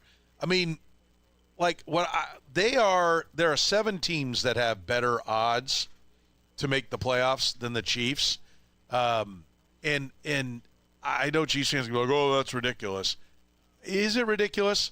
They have a guy who will be 31 at quarterback, not 24, 31, and he's coming off a knee injury, right? They have a 67, soon-to-be 68-year-old head coach, okay? I thought you were going to say tight end. Well, yes, they're probably going to plunk down a bunch of money on like a 37-year-old, 38-year-old tight end. They have wide receivers that can't get separations. They have 2 running backs on the roster. They can't pressure the quarterback. Their defensive tackle, who had, what did he have, 7 sacks, and 3 of them came in the last couple of games. I remember Matt Derrick talking about. Is going to count $44 million against the cap. They're going to lose one of their top corners. Like, why are we? They were 6-8 before Mahomes went down, and they've not brought in anybody from outside at a coordinator position to make you think that, like, oh, here's the fresh new ideas. Why are we so certain that they're going to be a playoff team?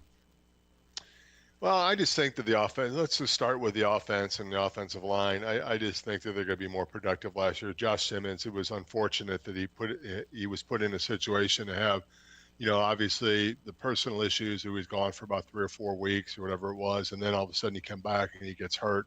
So now you're losing your number 1 pick at the left tackle position. And, where they had Ezra Pollard playing there, and gosh, I mean, who else? Wande Morris was playing. I mean, those are guys you just can't win with. You can't put those guys in a left tackle and expect to win a football game. Kingsley Suamataia moved to guard for the first time this year. I thought he got better as the year went on. Was he great? No, but I thought he got better as the year went on at that position. Creed Humphrey, I believe, is one of the best centers, if not the best center in the league. Yeah. Trey Smith. But what is the point about the offensive line, that they're good, they're bad, that we have to be patient for the second most expensive offensive line in football?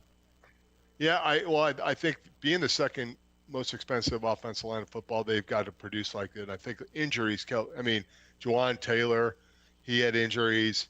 The only guys who really didn't get hurt was really Creed Humphrey and I guess Creed Humphrey. I mean, Kingsley Suamataia missed some time too. So, when you're missing 4 guys on the offensive line that's a good point. At certain points during the year, you're just not going to have production in the offensive side. Okay. And Patrick Mahomes, I don't think he trusted that offensive line as the season went on. And not that he didn't believe those guys, were good football players, but it was just so mix and match. It just, the communication wasn't there.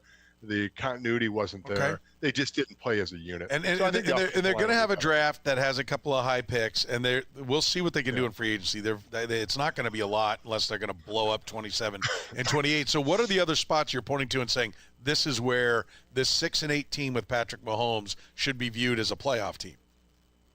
Well, I think in the draft and in free agency, they've got to find some true defensive tackle, defensive end starters.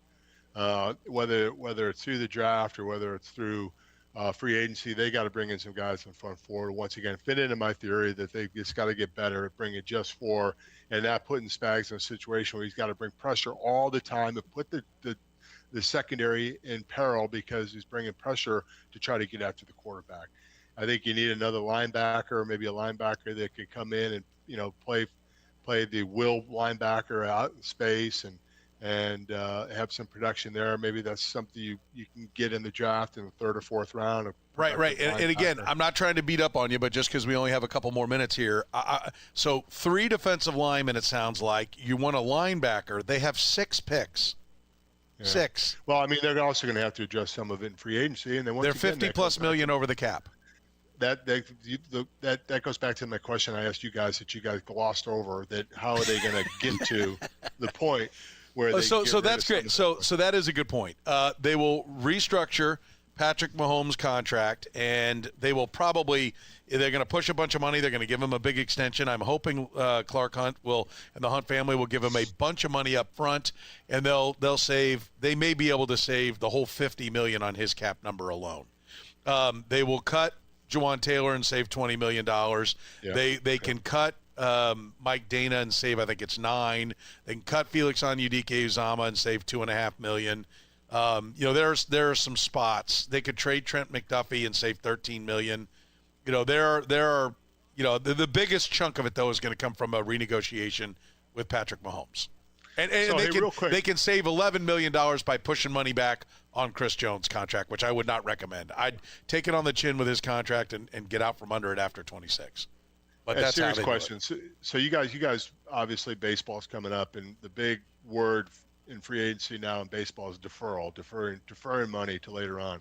Is that kind of the way that the NFL does it with some of this front end money? Is that the deferral? Well, the void years. Can you defer in the NFL? Is there any way that you can? Hey, we'll pay Travis Kelce. You can defer the cap hit. You can defer the cap hit, but you can't defer the cash. And that's what the Eagles are doing. The Eagles are paying a bunch of money up front in signing bonuses and in bigger salaries in year one, and then putting void years on the back. And so they're paying $40 million, but only taking a $7 million cap hit, and they're going to take the $33 million cap hit over years that the player's not even going to be on the roster. And the Chiefs, they haven't decided to take advantage of that loophole. The Chiefs do not. The Chiefs are, frankly, to be blunt, cheap when it comes to the cash up front part of the equation. Simple as that. Well, there you go. They've got to find a way to be creative. Well, that's what the new stadium's for, Tim. Once we get the new stadium up and running, then they'll splash cash around like it's nobody's business. Now, Mahomes will be gone by then. But Yeah, 31. Let's go. The Chiefs will be in the Super Bowl in 31. Yeah. But I don't know. But, yeah, I mean, I think, it's going to be interesting to see how they find a way to get some cap room. They have to find some guys in free agency. They're going to have to have an unbelievable draft. Yeah. And if they don't, then you know what? Then I'm wrong. Yeah. Which you guys love to point out all the time. No. But they will not make the playoffs if they don't address some of these issues. Agreed. Tim, you're the man. We appreciate it. We'll talk next week. All right, guys. This end of the hour question is brought to you by Nick and Jake's. With 3 locations, enjoy great food on either side of the state line. Dine in, carry out, or delivery, Nick and Jake's is Kansas City's home for great food and sports. Nick and Jake's, nickandjakes.com. All right, how many times has the U.S. been the overall medal leader at a Winter Olympics? Brought to you by Nick and Jake's. Don't miss their Winter Olympics menu all during the Winter Games.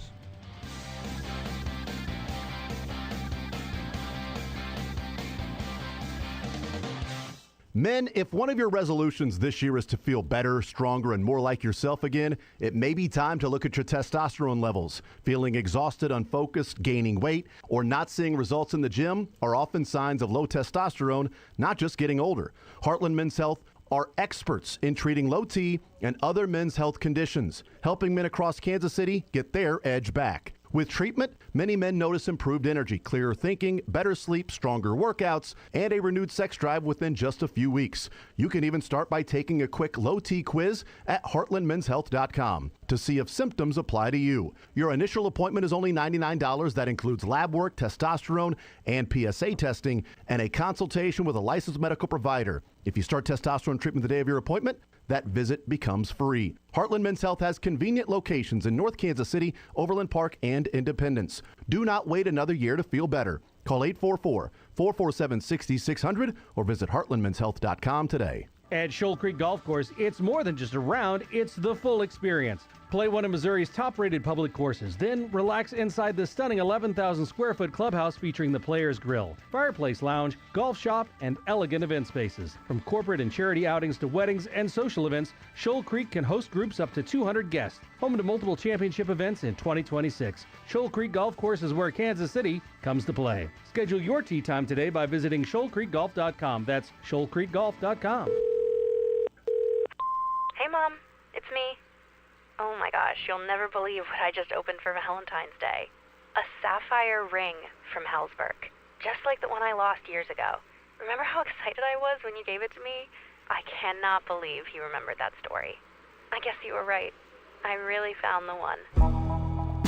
This Valentine's Day, create a moment that means something with up to 40% off gifts at Hellsberg. Shop in store or at Hellsberg.com. Locally owned Keystone KC Foundation Repair uses the best materials made in America. If you have home foundation concerns, you are probably right. Keystone KC, raising the standard on foundations. This is your 30-day warning. Michael Jordan jumper from out on the left. Good! Christian Leitner has hit the bucket at the buzzer! Chalmers for three and the tie. He got it! Rogers deep three. Ring it up! It is good! As time expires! March Madness, the Final Four and national champion.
We roll into the fourth quarter of the program, finishing strong here on a Wednesday. We'll get you the things you need to know. Going to juggle the lineup a little bit. Wrap things up with the kicker. First, we have the pleasure of welcoming a good friend of the program from Big 12 Radio. Ari Temkin joins us here. Ari, how are you, my friend? I'm great, Soren. How are you, buddy? Well, living the dream, man. Every day better than the last, you know? That's a great mantra. It's a good way to live your life. I mean, I don't, but you know, it sounds good, right? Makes for good fodder coming out of my mouth. How's everything with you? How's Dallas, Texas these days? Well, I mean, 2 weeks ago we had 4 days of school off consecutively because we were under a sheet of ice in 20 degrees, and now it's back in the 70s. So, and that was within a week later. So, it's a weird deal. I grew up in Chicago and went to KU, and so I'm familiar with the cold weather. But here, they just sort of wait for everything to melt instead of, having the infrastructure to take care of the streets or the roads. They do manage to do that with the highways so as to not completely decapitate the city. But they just kind of like, within the suburban streets and areas, it's like, yeah, we'll just wait for the sun and the temperature to rise above freezing for those things to unfreeze. So that's how you sit home with kids for 4 straight days. So nothing's changed from when they had the icy Super Bowl, because I was down there for that, and that was it was literally like just nope, nothing, can't get anywhere, can't do anything, everything's closed. Yeah, literally nothing has changed since then. And I would say, like, I've lived here, this is probably 8 years now I've lived here, and we probably get at least one snow/ice every, at least one a year. But, I don't know. I don't have any sense of how much the cost of some of that stuff is. I do know that I was at a bar on Monday night with some friends. I had to be the only person. We had to be the only group of people that were like, you know what? It's the Monday following the Super Bowl. Let me go to a bar to watch this Kansas game on Big Monday. And in the parking lot of this bar we were at, we noticed I guess what could only be described as like a street sweeper vehicle that was patrolling and sweeping the parking lot. And my thought was, why not just strap like a plow onto that thing? Like, what are we doing here? If we've got enough money and infrastructure in place to have street sweepers going through different parking lots, like, surely we could jack a plow to that thing and get it rolling. But I don't know. I don't know much about government, so. Well, I don't know much about taxes, but maybe if they charge a couple, you could not shut your city down for 4 days. Let's not go overboard here, Soren. Come on. I want all these things, but I don't want to pay for them. That's right. That's how we all are. We want everything, but don't want to pay for it. I'm the exact same way. I'm no different, so I get it. All right, we are talking to Ari Temkin, Big 12 Radio. Ari, the commissioner of the Big 12, Brett Yormark, hinted at a major announcement, a game changer that was coming. That announcement came today, and it's that the court at the Big 12 will be an LED board. I mean, it's pretty cool. Maybe, perhaps it's true that they should have just made the announcement instead of teasing the announcement, because I know that just based on social media that there's a lot of negative reaction to it. And, I mean, if you just forget sort of about the teasing of the announcement, this is pretty sick. I mean, the company's called ASB Glass Flooring, and, they provided the floor for the All-Star game at the NBA last year. And, yeah, I mean, it's a giant screen for a court that also apparently, and we're set to have the CEO on tomorrow, it's not like, I know some people were like, oh, this means Darren Peterson's definitely not going to play on it, which is probably still no, he'll be fine. There's no way he could rupture the court. He's made of marshmallows. So, there's not possible. Apparently it's actually better, like, medically speaking. I don't know, like on the musculature or something, but yeah, apparently. So not only is it a screen that is really cool because it changes based on, however you want it to change, and can change on a dime, but it also is apparently also good overall for just the health and safety of the players playing on the court. So, and look, this is the first time in North American sports that this court is going to be used in actual competition. It's been used, again, in an all-star game setting and in practice settings, but this is the first time for any league to be using this court in this capacity in the actual competition. So, I think it's really cool. I think it is a big deal for the conference from the standpoint of, aside from the basketball, which, as we know, is really high level, is going to bring a lot of eyeballs. I think there are a lot of people that are going to be watching just to see what this looks like and how often it changes. And, with Brett Yormark, everything associated with it has some sort of intellectual property that's good for each school. And so I'm assuming there's something associated with that here, too. Yeah. All right. I do think it's an interesting concept, but is it just going to be annoying? Well, and that, I mean, my assumption is, and I haven't gotten the league to answer me on this yet, that it will basically change between games, and I'm assuming there will be some sort of marks for each team playing during the game, but it's not going to be changing during gameplay. Now, I think during breaks and stuff, there's going to be different things that they're going to be doing, and so, yeah, I mean, it could be annoying. I don't know that it will be impactful to the players on the court, and I don't know that it could be any worse than the TCU floor.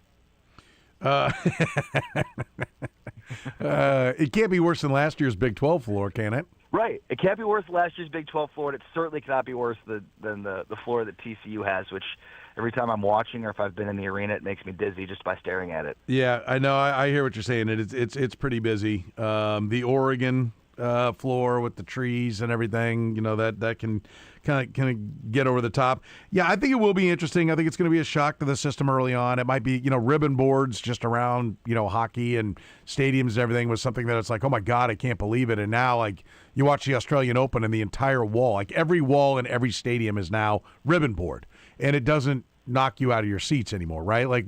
This might be the same kind of thing where we're, initially, we're like, oh my God, what is this? This is too much. They've gone too far. And 15 years from now, we don't even notice it, right? That'd be my assumption.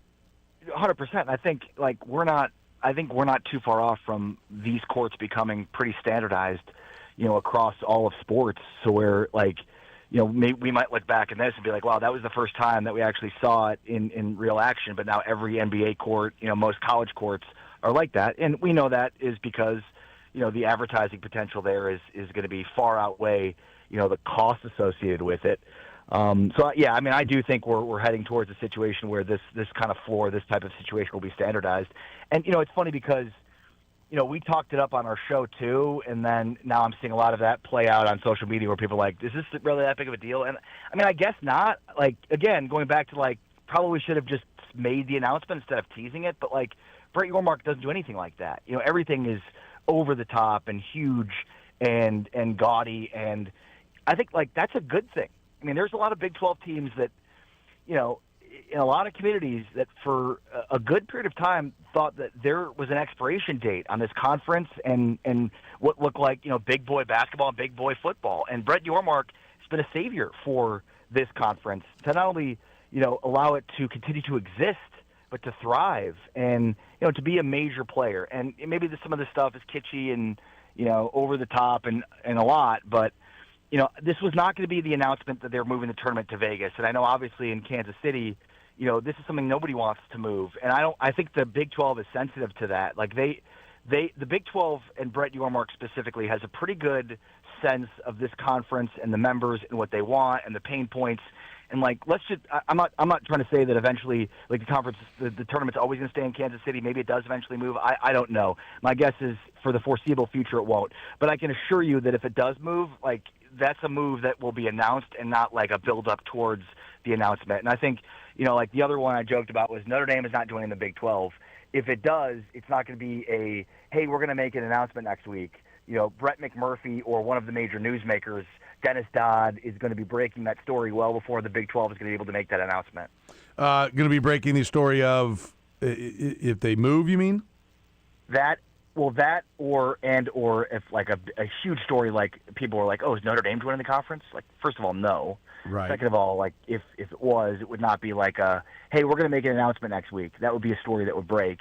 But again, I know the conference knows how important the tournament is to Kansas City and how important Kansas City is to the tournament. So, they weren't going to do a build-up to announce that they're moving out of Kansas City. That's the best way to put it. Is having the conference... Sorry to interrupt you. All right, go ahead. Finish your point. I'm sorry, I interrupted you. No. All I was going to say is, I don't know that the conference will ever move the tournament out of Kansas City. I don't think they should.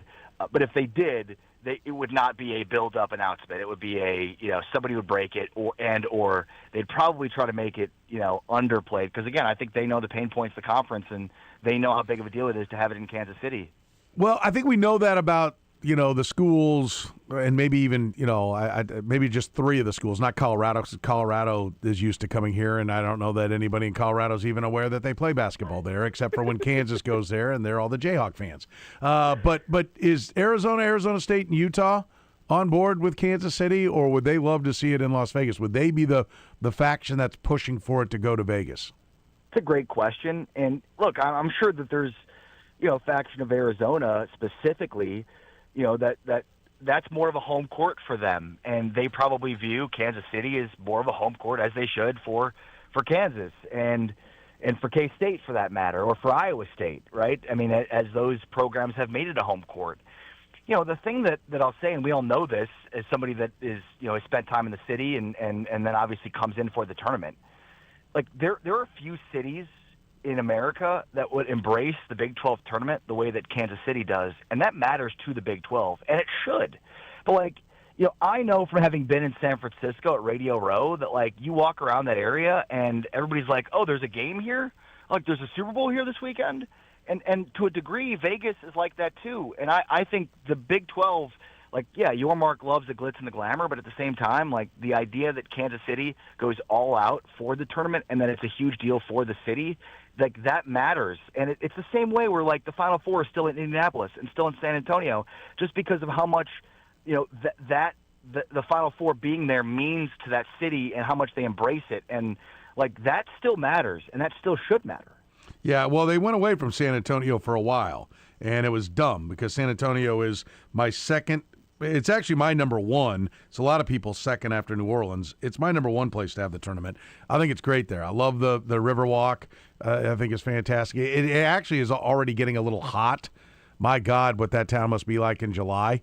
But it's a great spot, and you're right. The whole town is aware of the tournament being there, and they embrace it. And I think that's a really important part of the equation.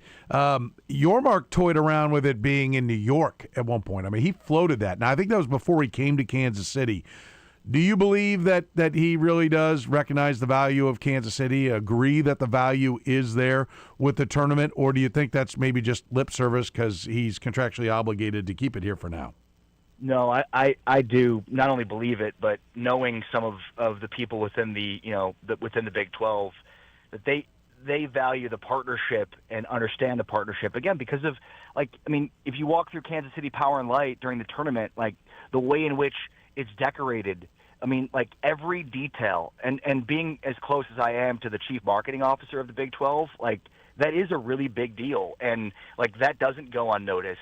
And New York, Madison Square Garden's an unbelievable venue, but it's just another show. And I think that Yormark is able to sort of wet his beak with those types of things when it comes to the trip to London that Kansas is going to make this year to play Arizona State in football, and the Ireland trip for Kansas State and Iowa State, and he's steadfast in trying to expand into Mexico and Mexico City and bringing basketball down there, and I know they did the Rucker Park thing year one, so I think he'd be foolish to not see all of the positives that Kansas City brings to the table and overlook those to move it to a city that has no geographical connection to the conference. Vegas does to a degree with Arizona's history there, but that's the Pac-12's history more so than it is the Big 12's. And New York is obviously just a completely disparate situation that makes absolutely no sense aside from the fact that Yormark has obviously spent a good chunk of his career there. So, I think Yormark does enough in trying to find outlets and venues for the Big 12 to sort of create a new, intellectual property around, more so than in the Big 12 tournament. It does matter. All of the details associated with Kansas City matter. And look, I mean, we can all agree, regardless of the show that Kansas City is able to put on, it's a great venue. It's the perfect city. It's the Big 12's historical home. It makes too much sense from a embrace standpoint and from a geographical standpoint and from a historical context standpoint. He made the statement, we're talking to Ari Temkin from Big 12 Radio here. I believe the statement that he originally made was on your show, right? When he said, hey, we got a big and major announcement coming. That was on your show, wasn't it? So he said it during a broadcast of a game. I think it was on Peacock or NBC. Okay. But we essentially broke the news, quote unquote, at the same time as the press release was released. And we did tease that, this announcement is going to be a big deal. So we probably played into the hysteria that people now have as associated with this not being as big of a deal as they thought it was going to be. All right. And I feel like the reality is people's imaginations ran wild, right? As soon as you leave something open-ended like that, yes, it could be anything. And you can ask somebody if they're disappointed in the announcement what their expectation was, and they probably couldn't give you an actual, rational response in terms of what their expectation was, but it was probably larger than what they thought this was. Well, yes, I would agree. I definitely thought so. But my point was, I'm sure you heard his remarks. At the time, he said the first announcement is going to be this, what this ended up being, right? Like he was talking like there were multiple announcements that were going to be coming. I am remembering that correctly, aren't I? Well, now I have to go back and look because I don't know. And to my knowledge, because isn't that where the term celebritize was used and musical acts? Like we were thinking, like, okay, I don't know, Tupac's coming back to play in between games. Like we were trying to figure out, like, what kind of musical act could you put in between the games? It's like, okay, you're not just getting this, but the 30 minutes in between is going to be a concert, or something like that. That's how we were trying to speculate about it. I thought he was talking like there were more announcements to be made. Is that not correct? Well, there should be. Nothing that I'm aware of. But, yeah, I mean, look, they had Shaq spinning records at KC Power and Light last year.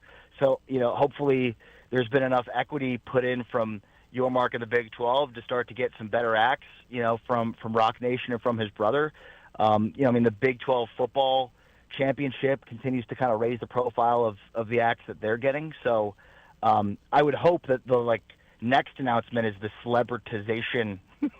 Yeah. I feel like your mark at times makes up words, and I'm like, is that even a word? I mean, it sounds good, but I'm not even sure if that's an actual word. We like celebritize. Yes, celebritize. Is that what he did? Yeah. Well, then I'll take it to the next level. Lebo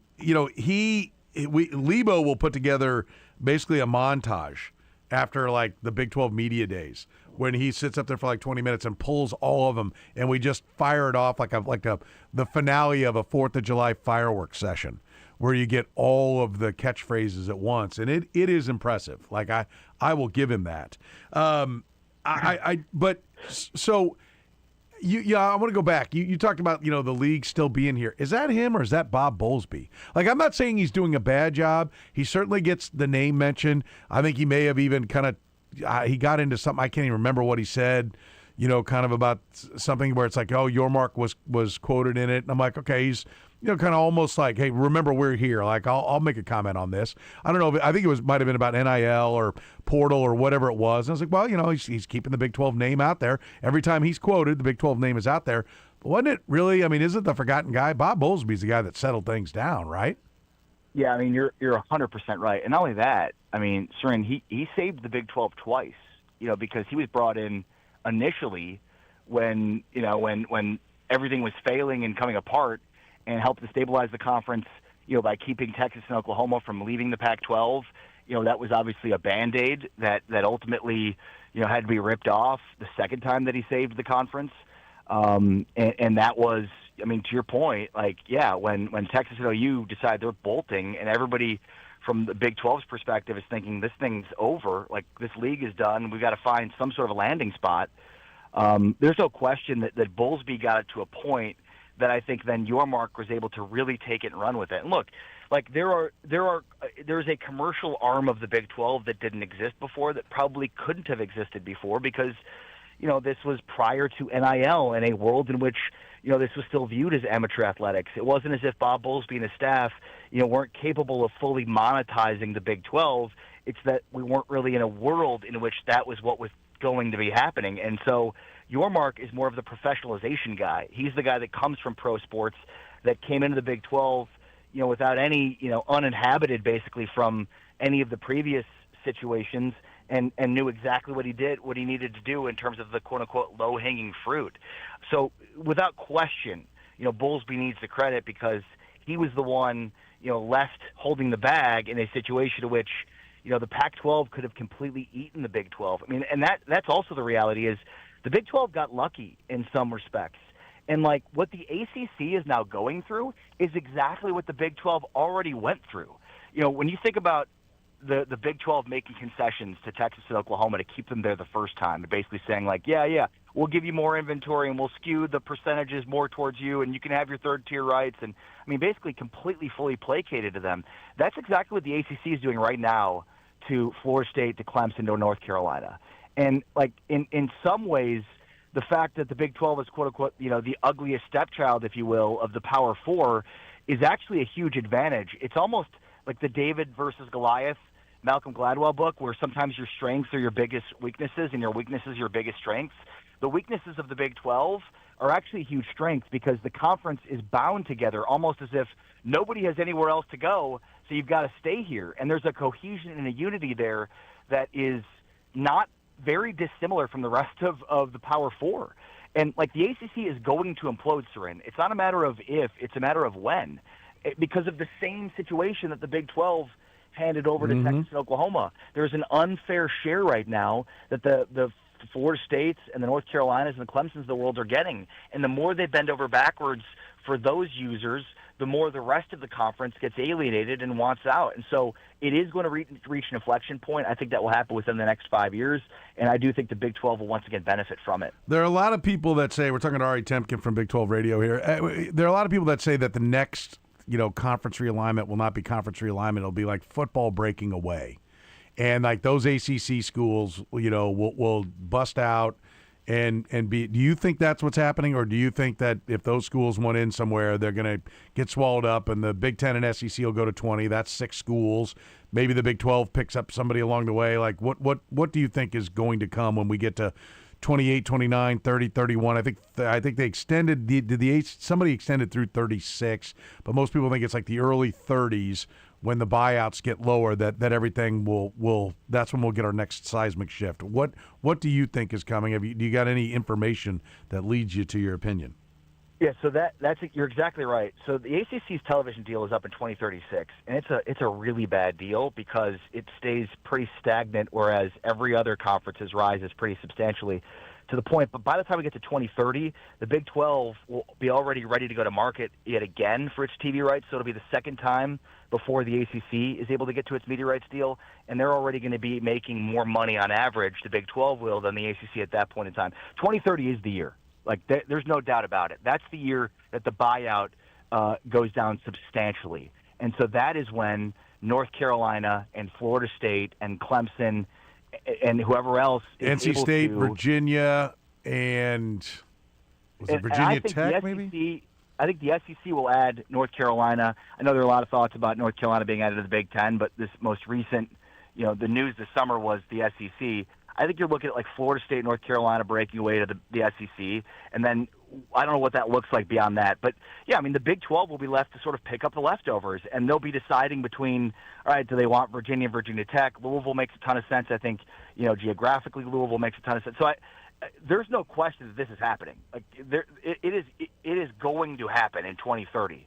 Because they're already talking about how they want out, and they already know. The Big 12 and the ACC right now are making half as much money every single year as the Big 10 and the SEC are. And that compounds every year because no matter how much money you're making, you're still trying to make up for half as much as the rest. If you're talking about $50 million to $100 million every year. And so think about every dollar that the Big 12 is trying to add to that with this intellectual property stuff or whatever else they're doing. It's all just trying to chip away at the chasm that already exists. And the more every year that adds up, it's $50 million one year, it's $100 million the next year, it's $150 million the next year. So it keeps compounding. And that's where the Big 12 has to think of ways that they could create revenue and generate revenue that the Big 10 and the SEC won't touch, because anything that they do to look to monetize, the Big 10 and the SEC can be like, well, we'll do that too. And now you're adding to the chasm because they're probably going to do it and make even more money.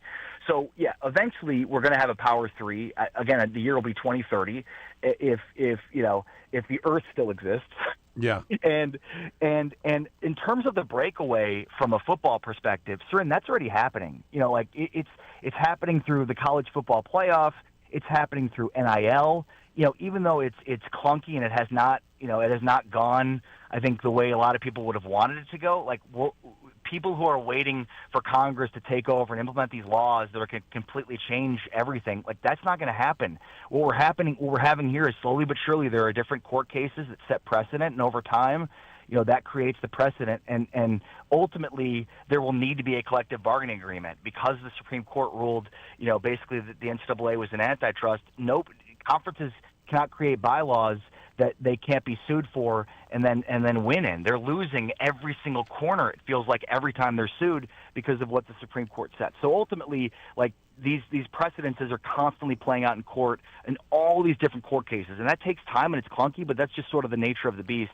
And then eventually it leads to collective bargaining. So that breakaway in football is already happening. It's just happening very slowly. Over time, in the next 5 to 10 years, we'll look back and be like, whoa, that changed dramatically, but it was slow change over a short period of time. You know, a slower change over a longer period of time, as opposed to, like, suddenly things are totally different. But football's already breaking away. I mean, the NCAA doesn't have anything to do with it. It hasn't for a while. Obviously, the college football playoff is its own entity. That continues to grow and continues to, you know, be a living, breathing organism as the conferences, the SEC and the Big Ten specifically, talk about expansion and whether or not they're going to do it. They have more and more power. You know, you think about this year now, the SEC and the Big Ten are going to have more power. They also have more money. And so that, again, creates the chasm that the Big 12 and the ACC are trying to make up for. And the Big 12, at least, is you know, one for all for one, with all 16 in. The ACC has all this division that eventually leads to a fracture and crack, which the Big 12 already went through a decade ago. Yeah, I mean, I'd be careful about waving the checkered flag till you get there, because it was the ACC that was waving the checkered flag over the Big 12 as they continue to lose schools, and it was really the Big 10 taking the pack, you know, the top first, UCLA and USC, but then, okay, we got a landing spot, and that changed the game. I don't know. I'm with you. I would, like, if you ask me, bet on what will happen, I agree with you. I think you've laid it out. I think the ACC is in big trouble, but we thought that was the case with the Big 12, right? And the dynamics shifted, and that changed things. A couple more things I want to hit you about, like talking about, like, maybe the Big 12 basketball tournament moving. You said, hey, I think they are happy here. Not going to say it would never leave. I think, you know, when you've got schools out west, you don't have a school in Nevada, but neither do some of the other leagues that hold their tournaments there. I don't love it because you could get swallowed up by it, but it is, you know, the entertainment mecca. And then there's also the fact that the football side of things, like, everybody's getting new football stadiums now. Why not have the football championship in Las Vegas? Kansas City's going to have a dome in 2031. What if the football championship comes to Kansas City and the basketball championship moves? That's what had it moving before, was the football was moving around. Are they so locked in Dallas that they're never leaving Dallas, and that makes it much easier for them to never leave Kansas City? Or could new stadiums in Las Vegas, that's already there, Kansas City, the two Arizona schools with the dome in Arizona, could those end up moving the football championship around, which would put pressure on moving the basketball? Yeah, it's a great question. And I would say it feels like, without having any knowledge specific to football on this, that the conference is more open to moving the Big 12 football championship than it would be to basketball. And I think for the reasons we've outlined, like, look, I mean, obviously in the DFW area, the Big 12 championship is a big deal, but I'd be lying if I told you it's as big of a deal in this city as the Big 12 basketball tournament is in Kansas City. And to your point, if Kansas City is one of your hub markets and they've got this brand new, incredible domed stadium, you know, you'd be crazy not to think about also having it there.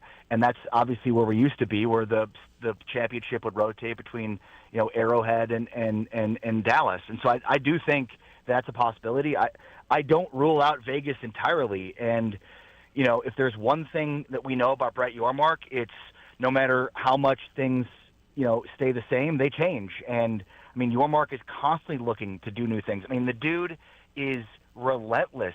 I mean, he has staff meetings with his top advisors on Sunday night at 9 o'clock so that Monday morning they can hit the ground running and be ready to go. Like, that's how maniacal he is with the work. He's got this whiteboard in his office that is just like, I don't know how anybody, including Yormark, can make sense of all of the ideas that he has, but, like, not all of those ideas on the whiteboard come to fruition, but many of them do, and they go and execute on them. It's just this great idea of, like, I iterate and then execute on those ideas. And so not all ideas make it. I mean, you know, they did the Rucker Park thing for 1 year. They have not been back.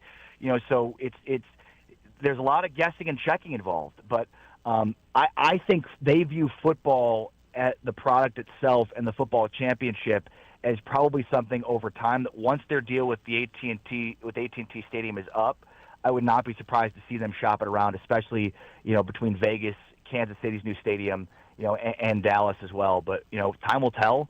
and we'll see how it shakes out. But it's really interesting. And then you can even go deeper with that, Soren, because expanded playoff means we may not even have conference championship games. Because if the Big Ten gets their way with their 24-team ridiculous playoff, there won't be conference championship games. So that would be interesting. I also one of the ideas that we've tossed is do you do sort of a play-in tournament to try to elicit more bids for the Big 12? The Big 12 has obviously struggled to get multiple bids into the college football playoff. So do you leave the last few weeks of the season open and then pit seed 4 against seed 1 and seed 2 against seed 3, and then they play for the Big 12 championship? And could you host those at different stadiums? I think that there's probably a host of ideas that are creative that will definitely play around the future of the Big 12 championship too. All right, last question, and that is the offices there in Dallas. You mentioned that the football game's not as big down there as the basketball tournament is up here. How big a deal are the offices? And with all the star bonds and everything that's going on and everything that's happening here in Kansas City, I remember when the NCAA was here. Could you ever see that the offices would leave Dallas? It's a great question. I don't think so. They just got into a brand new facility in Las Colinas. It's immaculate. Unfortunately, our studios are at the Rock facility, not at their facility. So it's basically their replay official command, ROC. So that's where we broadcast out of, which and sometimes feels about the same temperature it does outside. So when it's freezing cold, it feels that cold inside the studio, and vice versa when it's that hot. But no, I think look, Las Colinas in the Irving area of the Dallas Fort Worth Metroplex has the American Athletic Conference. It has Conference USA. It has obviously the Big 12. So, it's home to many conferences. It's home to corporate America. It's literally where Office Space was filmed, because that's how corporate America, Las Colinas, and the Irving area is. So, I think Dallas, one of the best things about living in Dallas, and I always think this is hilarious because people always talk about it, is it's really easy to get to other cities from here, which is just a funny place to live. Dallas is great because you can get other places really easily. But it is, and I think that is a huge advantage for the conference. So, no, I don't see the conference moving their headquarters anywhere else. Yeah, I don't see it anytime soon. I definitely don't see it with your Mark, with him standing watch on it. I don't see that happening. I'm with you on that. But there are flights scheduled to go to other places. It's easy to schedule flights. I don't know if you've flown out of Dallas. I don't know if you had the joy of leaving. You didn't. I know you didn't. But when we left the Big 12 media days, it was a bitch, and it wasn't easy getting in there either. So they could figure out a way. They got 2 airports. Let's get the planes on the ground. Let's get the planes back in the air. And you know what? It sounds like. Do you do your studio from the airport bar inside the Dallas airport? Because it was 105 inside the airport when we left media days. It was not a comfortable place. Now that we have a new airport in Kansas City, we are the biggest airport snobs. DFW sucks. It's time to fix it. Well, and let me just say, so I went to KU, and so I floated to the airport many a time. And I'll never forget my experience flying into the new one for the first time, because I didn't know that there was a new one. And so, I'm getting off the plane, I'm listening to music, and then I start walking, and then I look around and I go, wait, I'm not in the right airport. Yeah, right. I'm in the wrong Where place. am I? Where the hell did I go? Is this Denver? Where did I go? What the hell happened? I fell asleep, and this is the next leg of the flight. And as horrendous as the old airport used to be, this one is that good. You're right. You have a right to be an airport snob, because the new Kansas City airport is as good as any airport I've ever been to. And yeah, DFW is not great. It's not ideal. It is the most confusing airport I've ever been to. You have to know where you're going, otherwise you will get lost, because there's quick turns and everything. Love Field is better, but the growth of this city, these airports aren't getting any better anytime soon. Yeah, no, I hear you. By the way, Salt Lake, great airport, fantastic airport. So if you guys can get on site for a Utah game, do it. You'll see a great airport there. It's amazing too. All right, Tempkins with us. We kept him too long. Let's get to our final four quickies. What year does the college football playoff expand? 2030. No, not till 2030. Oh, no way. It happens way before that. You're off on that one. All right, the Friday championship football game for the Big 12. Good idea, bad idea? Good idea. Caveat being, it's going to rotate after this next year. Oh, really? To what? Yeah, Saturday. They're basically going to be alternating with the ACC until the ACC implodes in 2030. Oh, God, that sucks. Okay. All right, the Big 12 champ will be who this year? Basketball? Texas Tech. Tech? Not Arizona?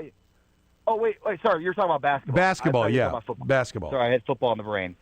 The Big 12 regular season champ will be Houston. Okay. And then what seed are your Jayhawks in the tournament? They're a 3 seed, and I just want everybody to know that when you fill out your bracket, just assume that Darren Peterson is not going to be on the floor for the biggest moment of the season. Just mark it down in pen. Just know that when you fill out your bracket, Darren Peterson is not going to be on the floor when the Jayhawks season ends this year. Man, with that kind of optimism, I can't tell if you're a Jayhawk fan or a Tiger fan. That's impressive there. I've been watching, Soren. I can only go off of what I've seen, and so far that's what I've seen. Ari, you're the best, buddy. We appreciate it. We'll talk to you down the road. Take care, Soren. Always great to chop it up. Be well, brother. The program with Soren Petro. Yep, this is the way it is here. Weekdays from 2 to 6 on Sports Radio 810 WHB. All right, listen up. One of the keys for me has been going higher on Flory Badunga.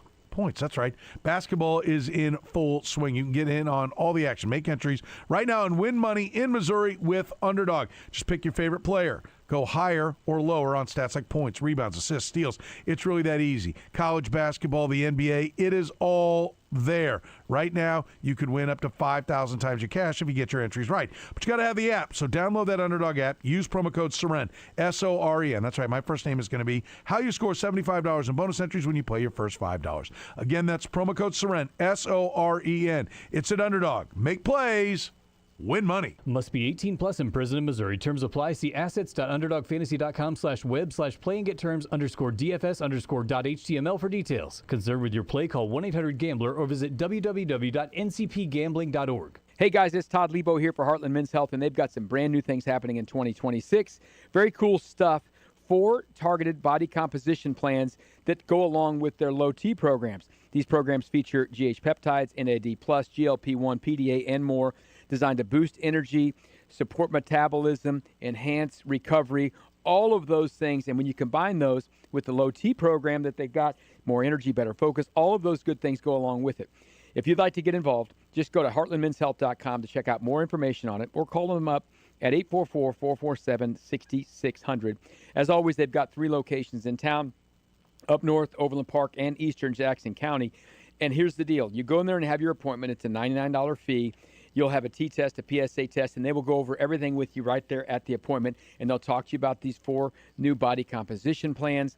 If you end up signing up for treatment at that first appointment, they waive that $99 fee, and they will go over all of it with you and answer any questions you have, because that's the way they do it at Heartland Men's Health. 844-447-6600, online, heartlandmenshealth.com. Featured therapies are compounded and have not been evaluated nor approved by the FDA. Provider prescription required. See website for details.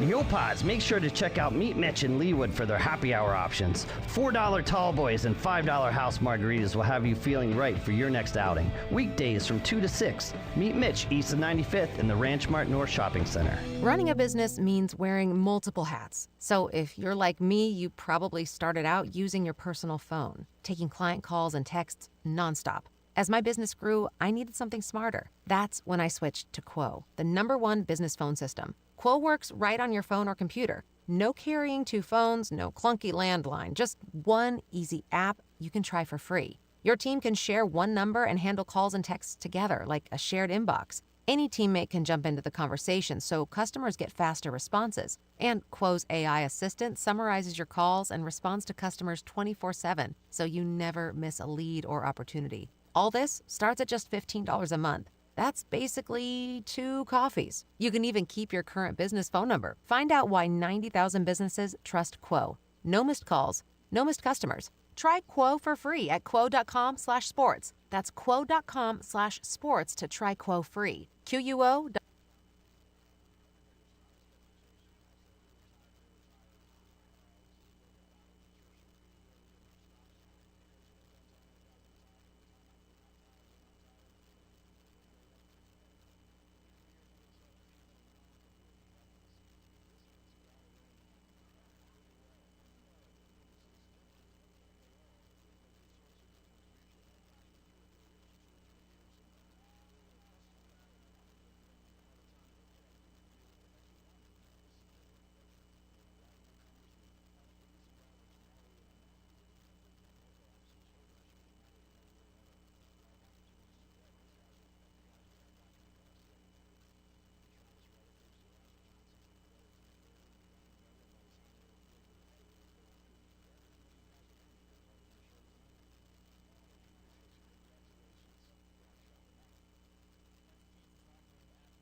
Already did it, Kay. Sorry. Late to the party. Pavlov. Late to the party. I did it too, Kay. I knew you would. You're a follower. Classical conditioning's a thing. That's right. All right, thanks to Ari Temkin, great friend of the program, Big 12 Radio, does a great job. A lot of stuff going on in the Big 12, so it's good to talk with him. Terrific. Got college basketball tonight, Mizzou and Texas A&M, big game, 5-game stretch, starting right here with A&M against teams that are higher than Mizzou when it comes to the Ken Palm ranking, so they can really get going. They can get some wins. Dennis Gates talking about this game, was asked what the next step is for his team on defense. From a rebounding standpoint, we have to be consistent rebounding the basketball. We have to at least alter shots if we're not blocking them. And we have to be disciplined and not foul. I think when you do those things, you put pressure on any team by staying out of rotation, defending the basketball the best you can. And those are the elements that we've possessed. T.O. Barrett, Ant Robinson are great on-ball defenders. We have to continue to get better in other areas, whether it's rebounding or not from our guard spot.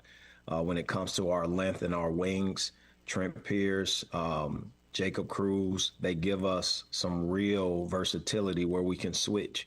Those guys have to be able to defend the ball when they are switched on smaller guards and et cetera. So our guys, it's a unit. Again, we're going to keep working on it, and it's something that we identified to work on from day one. Got to be a lot better than they were toward the end of last year. They've played a lot better defensively of late. Yeah. The NCAA tournament is what everybody's trying to get to. We've talked a lot about what they would need to get to. I'm thinking 10-8 because of the lack of teeth in their non-con schedule. They could even be on the outside looking in. If that's the case, Gates was asked if he thinks his team or what his team has to do to get a bid. You can't get too far ahead of yourself and look over opponents. So anybody's able to beat you in this league. You look at last week, Oklahoma was able to go beat Vanderbilt at Vandy. That is a big-time win that no one probably have given them a chance to go out and give their very best. So for me, it's staying in the moment, one game at a time. It's going to take care of itself. Don't look ahead. You can't look ahead with this group. Yeah, I mean, 6.5-point dog tonight. Every game is one that could end up biting them. But listen, they've done a pretty good job. Now they just got to win some basketball games. Go 3-2 in the stretch, and I think they'll be in pretty good shape. Yeah, I think they'll be in pretty good shape. Some Royals news: Chris Bubich has won his arbitration hearing against the Royals. That means he'll earn $6.15 million in 26. The club had filed for $5.15, so $6.15 for Chris Bubich. Hopefully healthy, and a big part of the rotation, at least for a while, or the whole year. But still could be trade bait once he proves that he's healthy. NFL news, the Giants are hiring Brian Callahan, the former Titans head coach, as their quarterback coach. He interviewed for the OC job of the Giants. That went to Matt Nagy. I still need a check. So he'll get a check. Got to buy groceries. Yeah, got to buy groceries. That's part of the equation as well. All right, let's hear some of the sounds of the Super Bowl. This from NFL Films. This is Seahawks safety Julian Love before getting his fourth quarter interception. Again, before he got the fourth quarter interception of Drake May. Yeah. That's all right, I'm going to stay patient. I'm going to give me one. Classic young quarterback. As soon as that back foot hits, he's going to where he wants, but he's pausing for a second to confirm that he's open. He's not blindly doing like Stafford. There's like a little hitch there. Okay. You can jump that. May from the shotgun. 2nd down and 3. Steps up in the pocket, gonna let one fly down the seam, and it's intercepted. Julian Love is right where he's supposed to be at free safety. You knew yours was coming. I'm telling you. You've been in the right spot the whole time. This is great coaching job by McDonald and his staff. And great perception by Love. Yes, I mean, it shows the intelligence that goes into the game. Yep. You know? I'm going to get me one. I'm just going to wait. I'm just going to be patient. He's going to throw one to me. And if you watch the replay, perfect read. He knew where the ball was going. He undercut the receiver and caught it like he was playing center field. Ben Roethlisberger's always seemed like a sweetheart, right? Yeah. Maybe not. Joey Porter was a former Steeler linebacker and assistant coach. Joey Porter was on Cam Hayward's podcast last week. He was very blunt about Ben Roethlisberger. Out of anybody should talk, he should never grab a microphone and really talk Steeler business. Yeah. Because if we talking Steeler business, his ass is foul of all foul. He's not a good teammate. Won a Super Bowl with him, but the person, he's just not a good teammate. Like, he knows that. Anybody in the Steeler building knows that, but we protected him because I've only won one Super Bowl, and that was my quarterback. So do I love my quarterback? Yeah, but is he a good person? No. He was upset about him. Yes. Him and James Harrison. He talked earlier about the fact they broke the Brotherhood Code, talking about Steeler stuff on their podcasts. And he says, you don't do that. When Joey Porter Sr.'s telling you, a lot of teammate-on-teammate frustration here of late. Yeah. We had Vince Wilfork all upset because Tom Brady said he didn't have a dog in the fight. Like, that was, what happened to the code of the locker room? Thankfully, it's dead. That's good stuff. We'll take a break. We'll hear from Bruce Pearl about Darren Peterson next.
But first, the Nick and Jake's Winter Olympics answer. How many times has the U.S. been the overall medal leader at the Winter Olympics?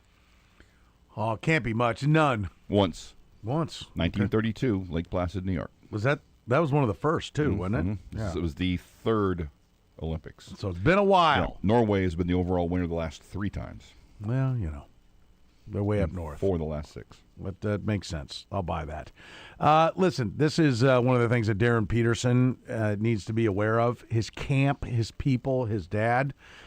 This is on TNT. Former Auburn coach Bruce Pearl was asked whether or not Peterson's issues could hurt his draft standing. I don't think this is going to affect his draft stock because I think everybody that I talked to in the league, he still looks like the number 1 guy. But if I was coaching in the NBA, I'm sorry, I would have some concern. Missing 11 out of 24 games for hamstrings and quad pulls and illness, just a long list of different things. My job is to coach a team. My job is to win championships. General manager got to make another decision. I would be a little concerned about, just how tough he is. I mean, let me ask you a question. You guys don't have kids. Correct. Right? That's not the question. That's a statement. Now my question. But if you did, would you want somebody saying, I question how tough your kid is? No. Like, I have 2 girls, and let me tell you something. They're tough. Yes. Both of them are tough. Okay? Undeniably. And I'm proud of that. Right? And they've been raised that way by both their mother and their father. And if they weren't being tough, I'm sure you'd let them know, right? Sure. Yeah, my dad would. Yes, I would. And, so I don't ever want, doesn't that bother somebody over there hearing that kind of talk? Ought to bother him. It did once. Maybe it will again. Yeah. I mean, maybe the language wasn't strong enough. Right. I don't know. But, that's not.